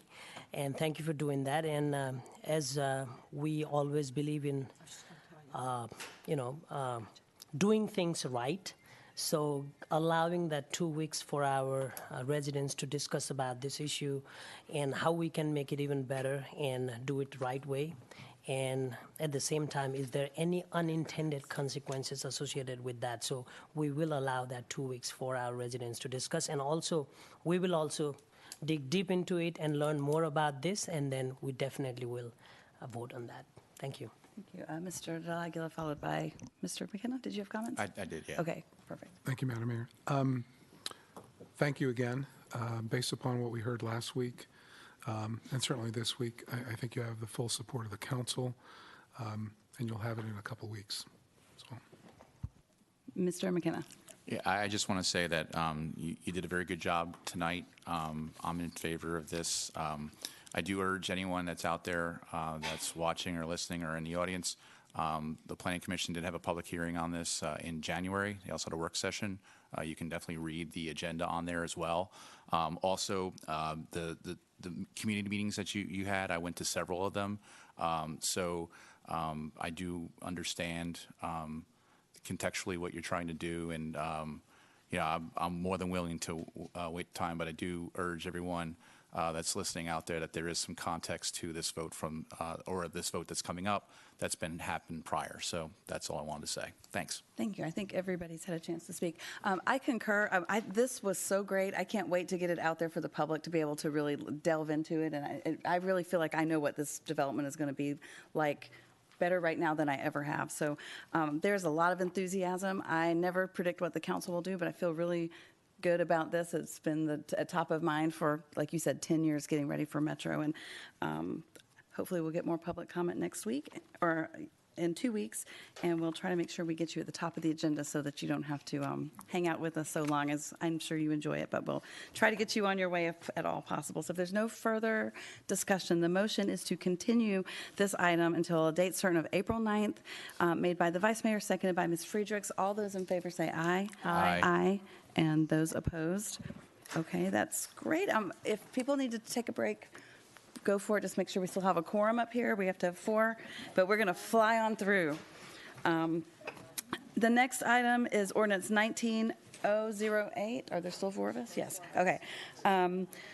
To amend Chapter 63, Solid Waste, Section 63.2.4589, et cetera, regarding definitions, general requirements, and responsibilities of owners, residential collection times and placement, schedule of fees for recyclables, special collection, and violations. And I'm reading it to give people time to get back. So I'll open the public hearing and recognize Tammy Chastain for the staff report, which I'm sure is super long. Thank you. I appreciate that. This one will be longer than the last one. So, not much longer. Talk slow. No. Than my last one. So, good evening. Yes, I'm here to discuss the solid waste program and proposed changes to Chapter 63. I did want to take another moment to show you where we are in our route changes that are coming up in August. This map and the next one are the ones that are currently available on our website, but we are working to get some interactive maps as well that'll tell you specifically what your days are and whether you're on the automated route or not. So just to recap, these are our new, or going to be our new recycling days. Right now the whole town is picked up on Wednesday, starting August 5th. The green area will be picked up on Monday, and the yellow will be picked up on Tuesday.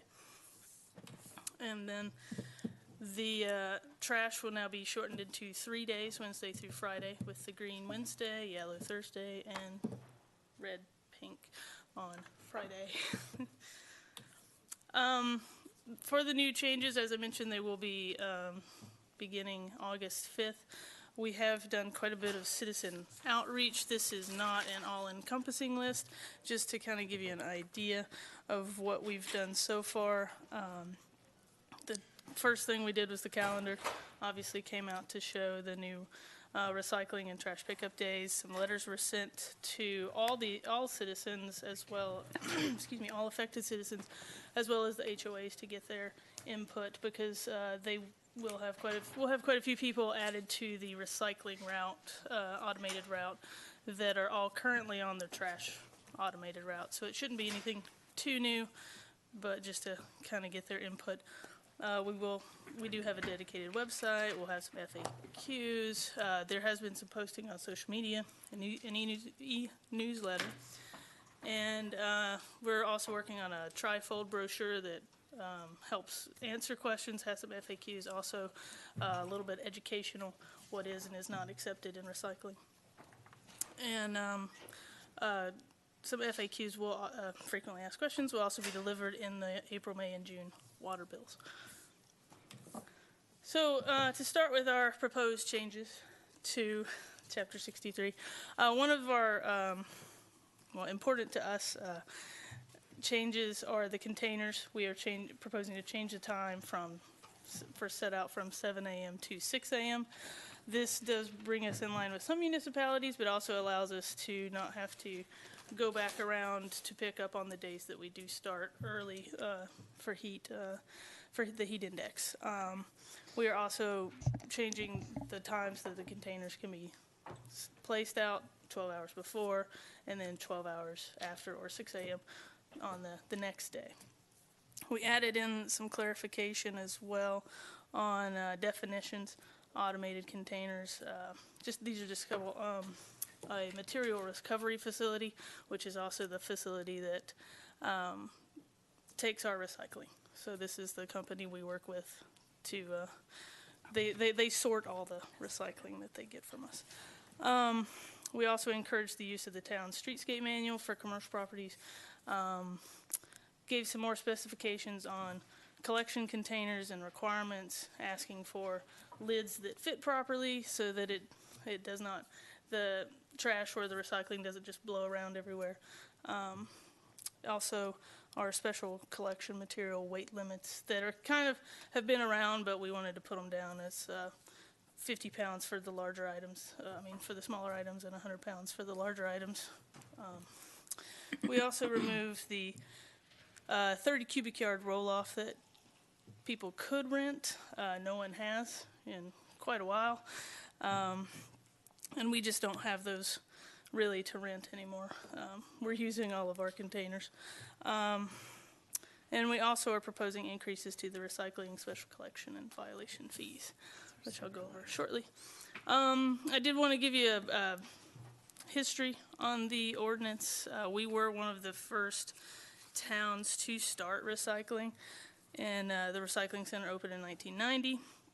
The solid waste management plan was approved in 91, and then quarterly fee was proposed and approved at $7.50 in 1992, then promptly lowered to $2.50.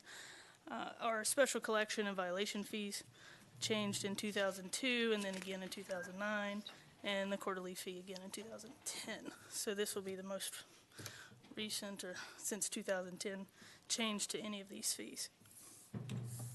Excuse me. Our proposed increase to the recycling fee is from $4 to $8 a quarter. These will be shown in the quarterly water bills, as I mentioned before. And I'm also proposing that we review these at least every 2 years, if not sooner, just due to the market of recycling. It is quite up and down, mostly down at the moment.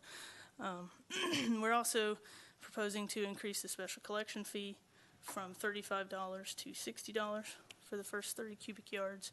After that, it would still be $35. not too, excuse me, not too many people do more than the 3 cubic yards. And an increase to the violation fees, which were the same as the special collection fees for people who did illegal dumping, whatever, what may have you. Proposed that to be $120 for a violation and $60 for the town to pick it up, which is the same as the special collection fee. Our recycling fee purpose originally started off to offset rising costs of trash and recycling. In 2010, it was stated to cover some of the costs related to recycling, including public outreach and education. The cost of recycling has only gone up in a way, and I'll cover that some more in a minute. But our fees cover currently at $4 per quarter. The $98,000 that we get in covers about 20% of the cost of our recycling.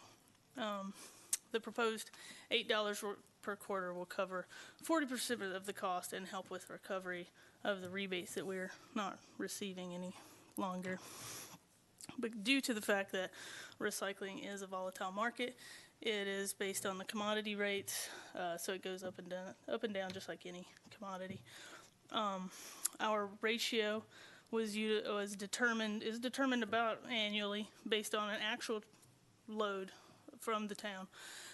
Currently, our 66% of our load, which is mixed paper and glass, receives $0 to $5 per ton. 0 as of the last bill. Mixed paper at its highest was at $95 in March 2017, and cardboard, which is another 20% of the load, is $60 per ton.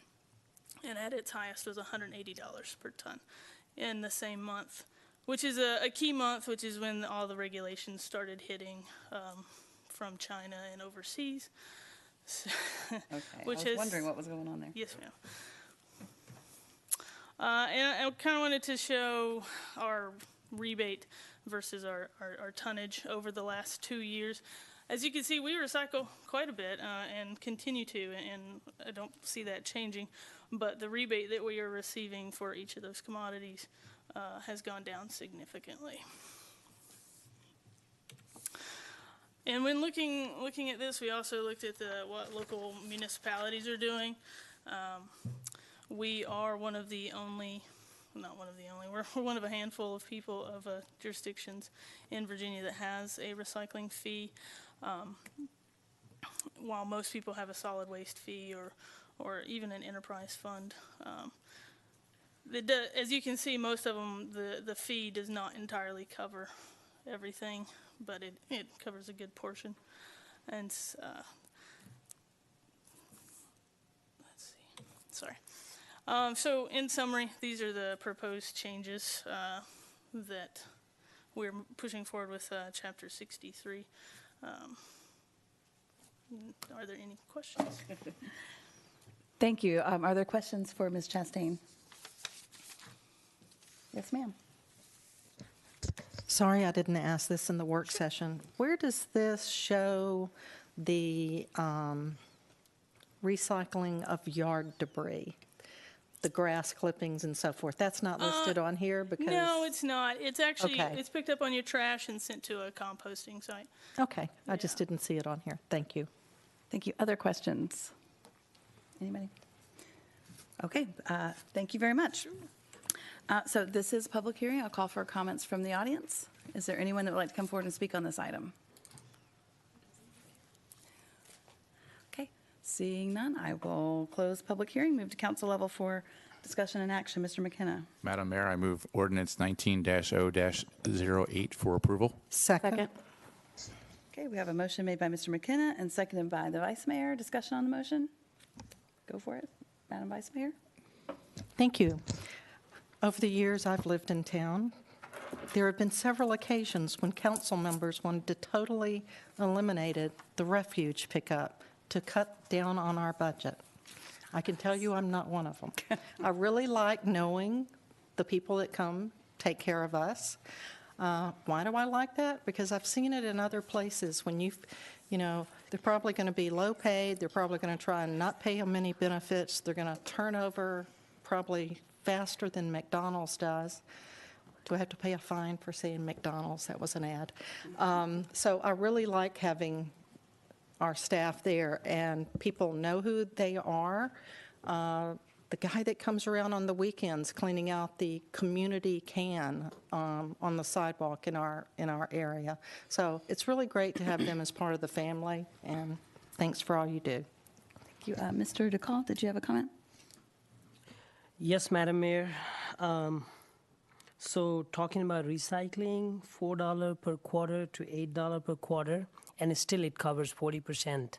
So in order to cover the 100%, we discussed about that last time, $20, which is not a big amount, but if you see the percentage-wise jump, 4 to 8 is already 100% jump. And why do people pay tax? So that we can take care of the trash and recycle and everything. So I think $4 to $8 is pretty reasonable, and then we have general fund to take care of the rest. Thank you. Other comments? Ms. Baker? Yeah, I was going to add to that as well, because, and I just wanted to compliment Ms. Chastain for reviewing this. These are things that, as we looked at it last week, I know a comment was made like, why haven't we changed this in so long? And it's just one of those things. It's like now that, I know we have some new leadership, and that's what we've seen in the past several years throughout the town as new folks come in. It's just a fresh set of eyes, right, that are looking at some things and policies within town. So I just wanted to thank you for that. I think the $4 to $8 quarterly jump is a good start, and certainly keep us honest on making sure every year to two we're looking at that and determining what is the right percentage that taxpayers should pay as a fee, especially since we're not charging a separate refuse fee. Of course, it's included in your taxes, but I think it's a great start. So thanks for all your work on that. Thank you. Any further discussion? I just want to say thank you. This is a huge undertaking. It's going to be very public, and there's going to be a lot of angst about the changes in the routes, especially the routes is what I'm suggesting. So, but we'll get through it, and thanks for all the work that you've done on this. So if there's no further discussion, I'll call the question. All those in favor, say aye. Aye. Aye, and those opposed. That motion carries. We're in the home stretch. Next up is Resolution 19G28 to consider a special exception at 281 Sunset Business Drive to allow a fitness facility that the business entity is Coco Fit Club Herndon, and the property owner is Skyvish Square LLC. I'll open the public hearing and recognize Dave Stromberg, our zoning administrator, for the staff report. Good evening, Mayor Merkel and members of council. As mentioned, I have special exception number 19-03, which is a request for a fitness facility located at 281 Sunset Park Drive. So this is in the Sunset Business Park, and that property is zoned Planned Development Business District, so it is regulated by a set of proffered conditions. And these conditions were originally approved through a rezoning in April of 1982, with some amendments in 1989 to add a theater use as well. So some of the by right uses are wholesaling, warehousing, some limited retail, and restaurants, but the proffers explicitly stated that any type of fitness or recreational facility had to go through and obtain a special exception. So as I mentioned, the Sunset Business Park is planned development business, and then to the northwest and south, those properties are zoned office and light industrial. So this space is located in one of the further back buildings, but it's located right at the front of that, facing the other building. And it's where Saigon Pho used to be, which was a Vietnamese restaurant. The applicant has operated the previous Coco Fit Club over in their Reston location, and their business model really focuses on individualized training. Sometimes it's through a physical trainer, and sometimes it's through a digital physical trainer. And they provide their clients with fobs that give them access to the location 24 hours a day, 7 days a week. One of the kind of main takeaways is their business model is not based on these large group fitness type activities. So as I had mentioned, the previous use of this space was a restaurant. The space is about 1,400 square feet. So based on that, they would have been required 6 or 7 parking spaces. So staff is recommending a condition that during the hours of 8 a.m. and 6 p.m., that 6 clients be the most that would be allowed during those hours. There's no limit on clients after that, but given the applicant's experience, they really don't ever exceed that amount anyway. And so again, I mentioned that condition is consistent with previous uses, and it's also consistent with previous special exceptions for gyms that we've permitted in the Sunset Business Park. So the staff is recommending approval with the staff conditions, and the Planning Commission recommended approval at their February meeting. I'm happy to answer any questions. Okay, questions for Mr. Stromberg? Anybody? Ms. Friedrichs? So just to reiterate my questions from the work session, you did say that that the owners were okay with these restrictions, that they worked for them, Yes, they were comfortable and agreed to the conditions. and that this is about the same number of people that can go into the Diva Fit or one of the other locations in there. During those hours of operation, yeah. Okay, thank you. Any other questions? Yes, ma'am. You mentioned that they had a facility in Reston. Is that one still That going? one's closed now. They're going to move to Herndon instead of being in Reston? Yeah. Okay, thank you. We like that. Other questions for staff? So my only question is, I know there are quite a few fitness facilities in there, and have we ever considered making it a use that is allowed, since we apparently have done this a bunch and typically approve it? Or is that, if that's a big can of worms, we can talk about it another time? It's one of those things that would really need to be driven by the property owners, because the proffers are specific to that, so it would need to have a proper condition amendment for that development. It's Okay. not something where the town could just go in and say it's allowed. Okay, thank you. I wanted to ask that too, because I'm sure there are people in the audience going like, CrossFit's over there and all this, why do we keep doing it this way? So that was the purpose of my question. Other questions for staff? Okay. So this is a public hearing, and the applicant is here. Would you like to come forward? If you would like to, we'd welcome that. If not, you certainly aren't required to. Okay, if you state your name for the record. Good evening, please. Madam Mayor and council members. My name is Yogendra Rakhasi. I, along with my wife Kabita Madi, are requesting a special exception to put a fitness facility, Coco Fit Club. Our previous location was in Fox Mills Shopping Center, which is in Herndon, but there was another facility in Reston which also closed. So we are trying to bring our Fox Mills Shopping Center location to Sunset Park Drive. Coco Fit Club is a digital gym where each member will be able to work on their goals, either with the personal trainer or a digital trainer. And I'd like to take this opportunity to thank Mr. Stromberg for all his help and guidance during this process. Thank you. Thank you. Do we have any questions for the applicant? Anyone? No? Okay. Well, thank you for being here. This is a public hearing, so I'll call for comments from the audience. If there is any audience left, would anyone like to come forward and speak on this item? Okay, seeing none, I will close the public hearing, move to council level for discussion and action. Ms. Olam. Madam Mayor, I move approval of, approval of Resolution 1903. Resolution 19G28. I'm sorry. It's okay. 19G28. I'm looking over here. Yep. Special exception. I'll second 1908. Sorry. That's okay. Excuse me. Okay, so the motion to approve made by the Vice Mayor, seconded by Mr. McKenna. Any discussion? No, just wish you all the success. Thanks for staying this long. Really Oh appreciate my it. gosh, boy, do you know a lot about Herndon now. Any other discussion, Mr. DeCall? Thank you for staying this long, actually. Somebody told me doing business is not that easy. Now I know why. And all the best for your business, personal training, fitness, we all need. So I hope you become successful in that. Further discussion, Ms. Friedrichs? Just want to welcome you, assuming that this vote goes the way I think I am. It will. And thank you for moving to our town.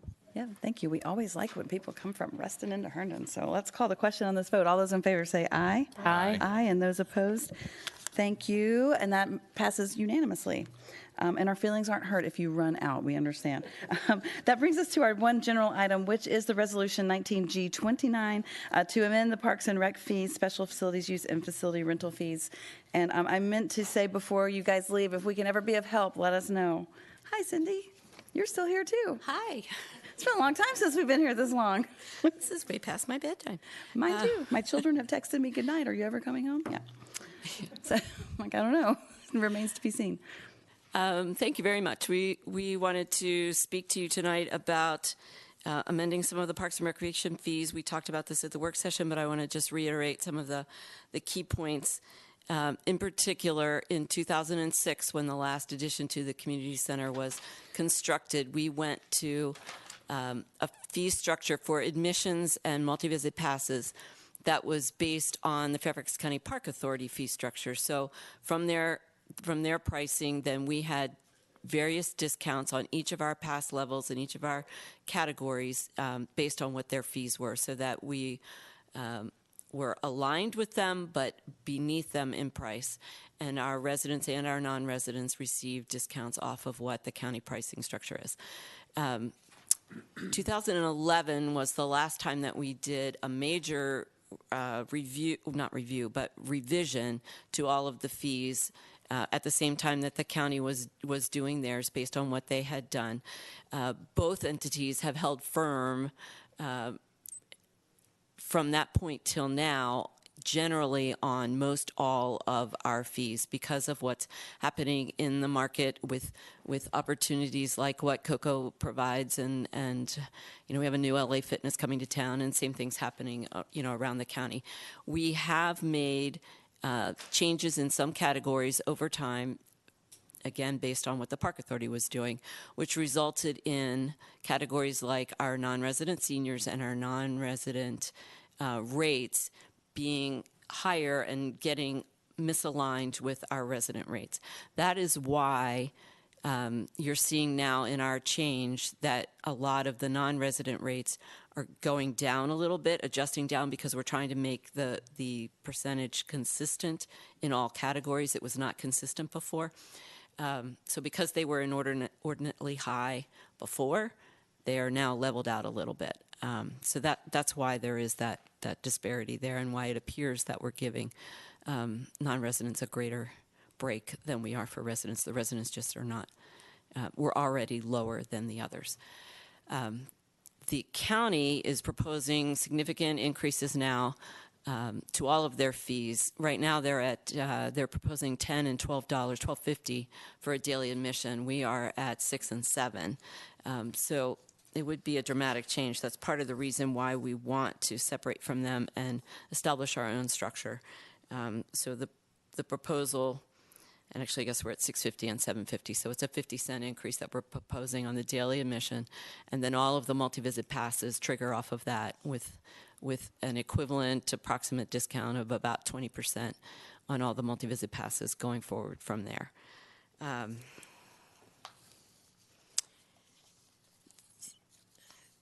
The other piece in terms of the fees that we're proposing changes to is with our rental rates for some of our heavily used community rooms, and those are hourly rate changes to the gym, for half gym, to the community rooms, and to the arts and crafts room, which is rented heavily for birthday parties and small meetings and things like that. So I think that's kind of the quick summary, but that's the basis of what we're trying to do, is separate from the Park Authority so that we can control the rates a little bit better now than following what their process has been. So I'm happy to try and answer any questions. Okay, we have questions for Cindy. Yes, sir. Thank you, Madam Mayor. And just to reiterate, there has not been, since 2011, any increase. These have been static rates. There has not been an increase in all the categories since then. We have changed fees in various places in 12 and 14 and 16, and even probably last year, just in smaller places, smaller other categories, just not across the board. Thank you. Yes, ma'am. Yeah, sorry. Thank you. Let me pull it back up. So when you, I had to look at my note. So when you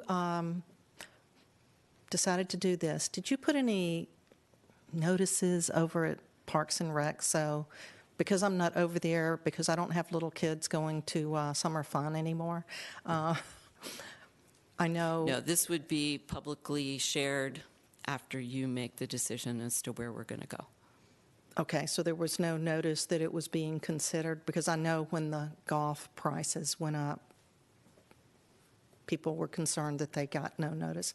When would this be effective? July? September 1st. September 1st. Okay, so then you'll put notices up. So, we'll start from this point forward. Immediately. Making people aware, and as people renew their passes, they'll get that kind of information. Perfect, then that should alleviate what happened when the golf fees went up. Surprise. People said they had no idea. Just make sure you post it everywhere. And if you get something that's appropriate, we can all put it on our Facebook page. Fantastic. Okay, thank you. Okay, are there other questions of council? Just trying to remember where we are. Okay. Okay, if there are no further questions, this is a general item, so I will entertain a motion. I move that we approve this resolution. Who seconded? Oh. Okay, motion to approve made by Ms. Baker, seconded by Ms. Friedrichs. Discussion on the motion. Yes. So I did want to comment. I know Ms. Glakus both emailed us and talked to us tonight about some of the rates, and I did put the rates in an Excel spreadsheet and did a lot of calculations, and I know Ms. Roeder had done the same thing. So I just want to clarify, and I know you just, but I'm just going to clarify some of the things that were stated about this. So just keep in mind this is really to kind of keep everything proportional, as you said. And so adults, whatever the adult rate is, youth, seniors, and students pay 20% off of that rate. Whether you're a resident or non-resident, you have that 20% off of that standard adult rate. And then if you're a resident, the non-residents pay 15% more than that. And that's now consistent, which I love, because it's really proportional. So you will notice there are 9 places where non-residents have a slight decrease in their fee. And that's what Ms. Glakus had mentioned, so I just want to comment on that. So it does happen 9 times. I think she mentioned a bigger number because she said where it stayed flat. But there's 9 times where it actually goes down, anywhere from 1% to 9% down. Keep in mind the 9% down, it's like $96 to $88. We're not talking about big dollars, but it's 9%. Keep in mind, too, that almost all of the places out of those 9, I think all but 1 affect seniors. So it actually, the non-resident rate goes down. And again, it was just that it wasn't kind of done proportionally last time. Now we're kind of syncing that up. So I'm very comfortable with the new non-resident rate, even though it does look sort of funny to have some of your rates go down. As far as the resident rates, I know she mentioned that some went up quite dramatically. Again, keep in mind, the places where they went up dramatically, it's because, again, we're keeping consistent with the adults pay X and seniors, et cetera, pay 20% off of that. There were places in our old rates where seniors were paying 30% off, right? So I think we're still incredibly competitive. We haven't raised rates in a long time. Thank you again for kind of having fresh eyes on this, and I'm really comfortable with the new rates. I think this is the right thing to do to continue providing all the excellent services that you do at the community center. So I appreciate the thoroughness on this and letting me walk through that. Thank you. Okay. Any other comments? No? Okay, thank you. I concur with the Vice Mayor. I think that it's just going to be, this is going to make a lot more sense once we get, did I say Vice Mayor? Sorry, old habits die hard. Wow, I didn't even know I said that.